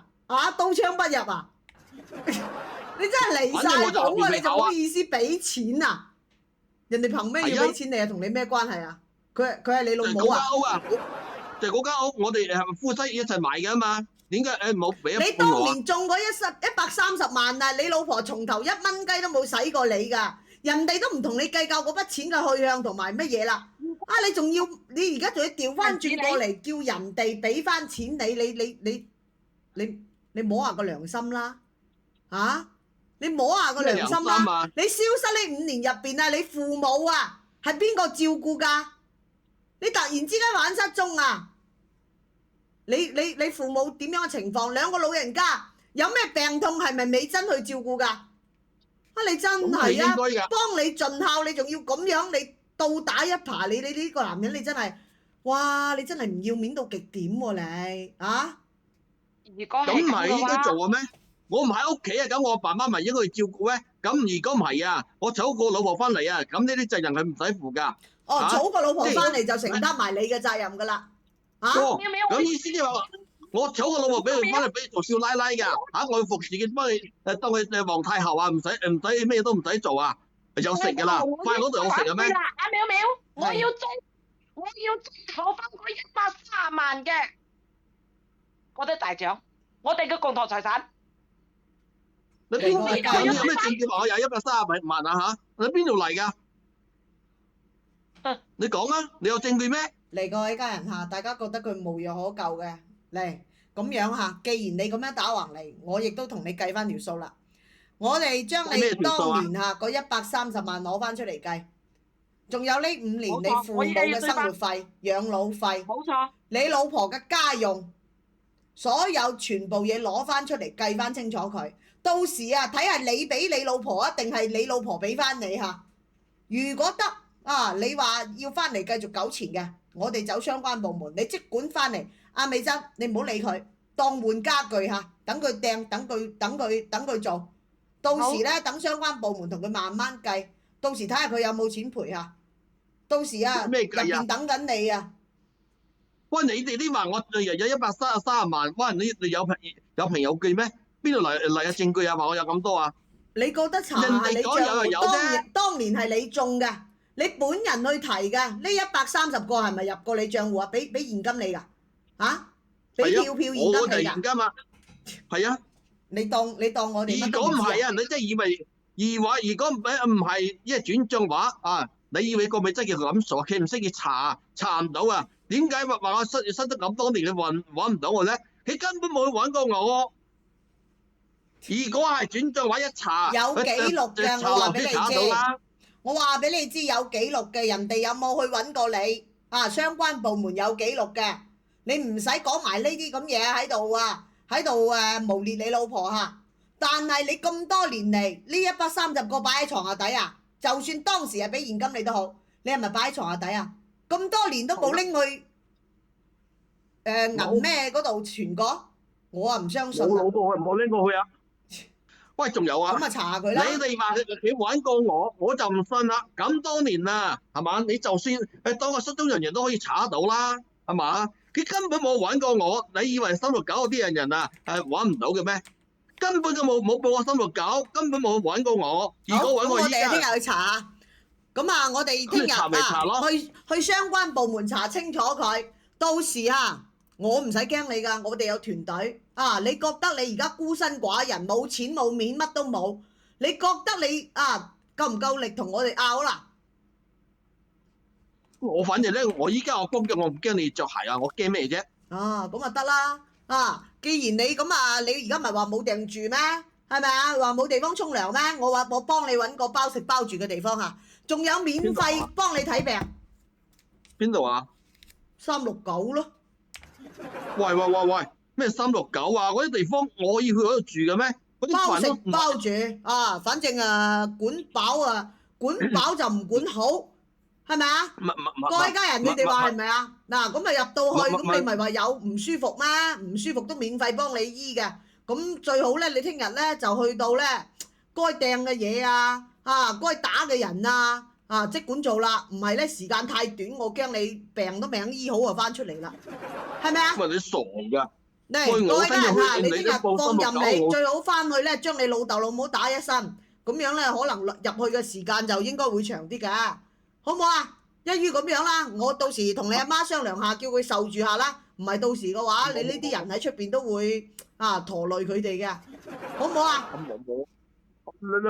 包食包住包睇病，啱晒你啦！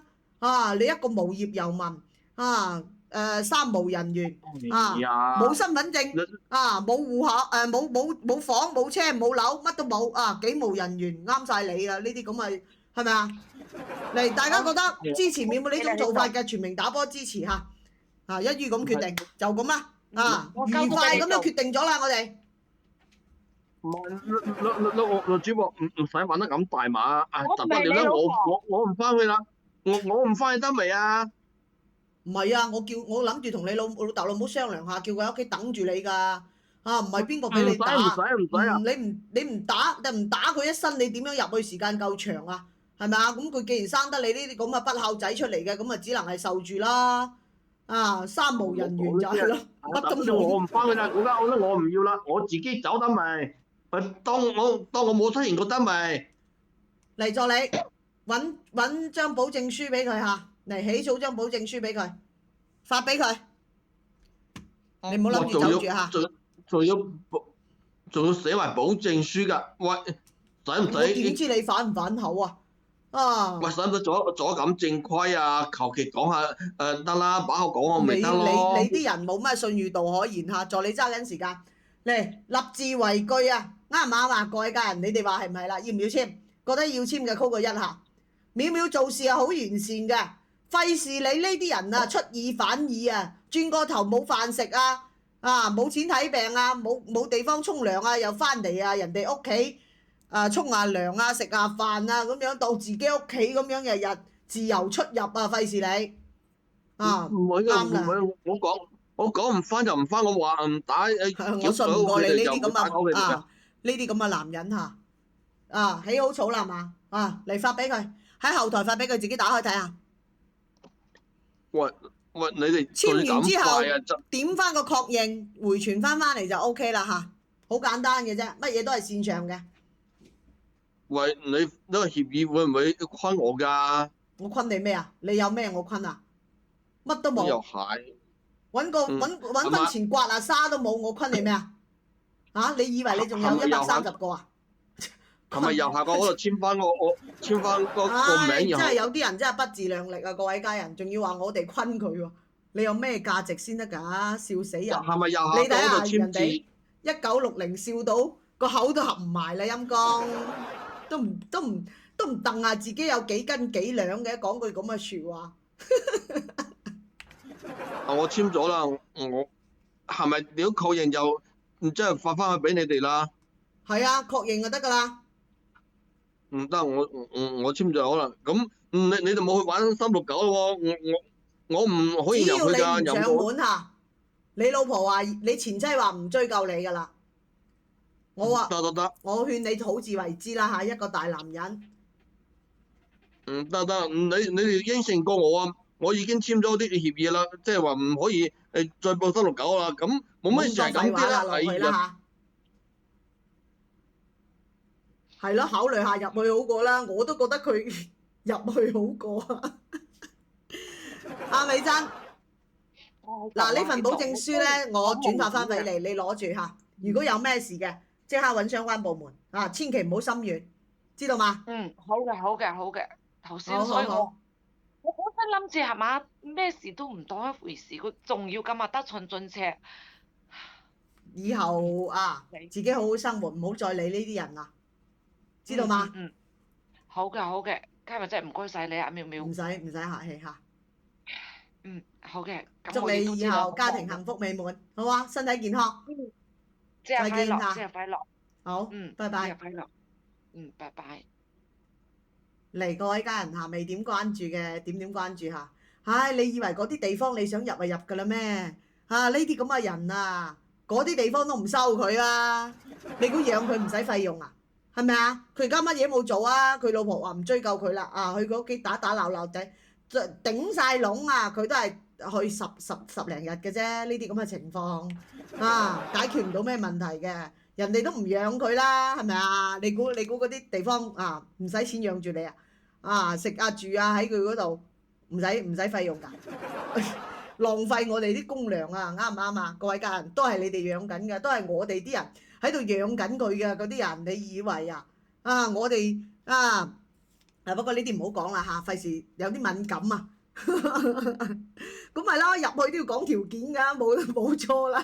佢而家咁樣嘅情況。只係嚇下佢啫，希望佢唔好再打擾阿美珍啫。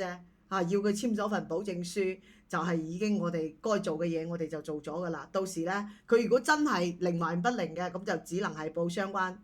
啱啦，龍兒講得啱嚇，龍兒講得非常之冇錯，浪費我哋嘅錢嚇，浪費我哋嘅錢。你哋可以講，我哋唔講，我唔講得嚇。所以好敏感下呢啲詞你未點關注嘅點關注下，妙妙每日7點鐘開播，希望每日可以喺直播間見到大家嘅身影多謝大家嘅支持今晚直播時間亦都差唔多啦，聽日約定大家直播間不見不散，好唔好啊？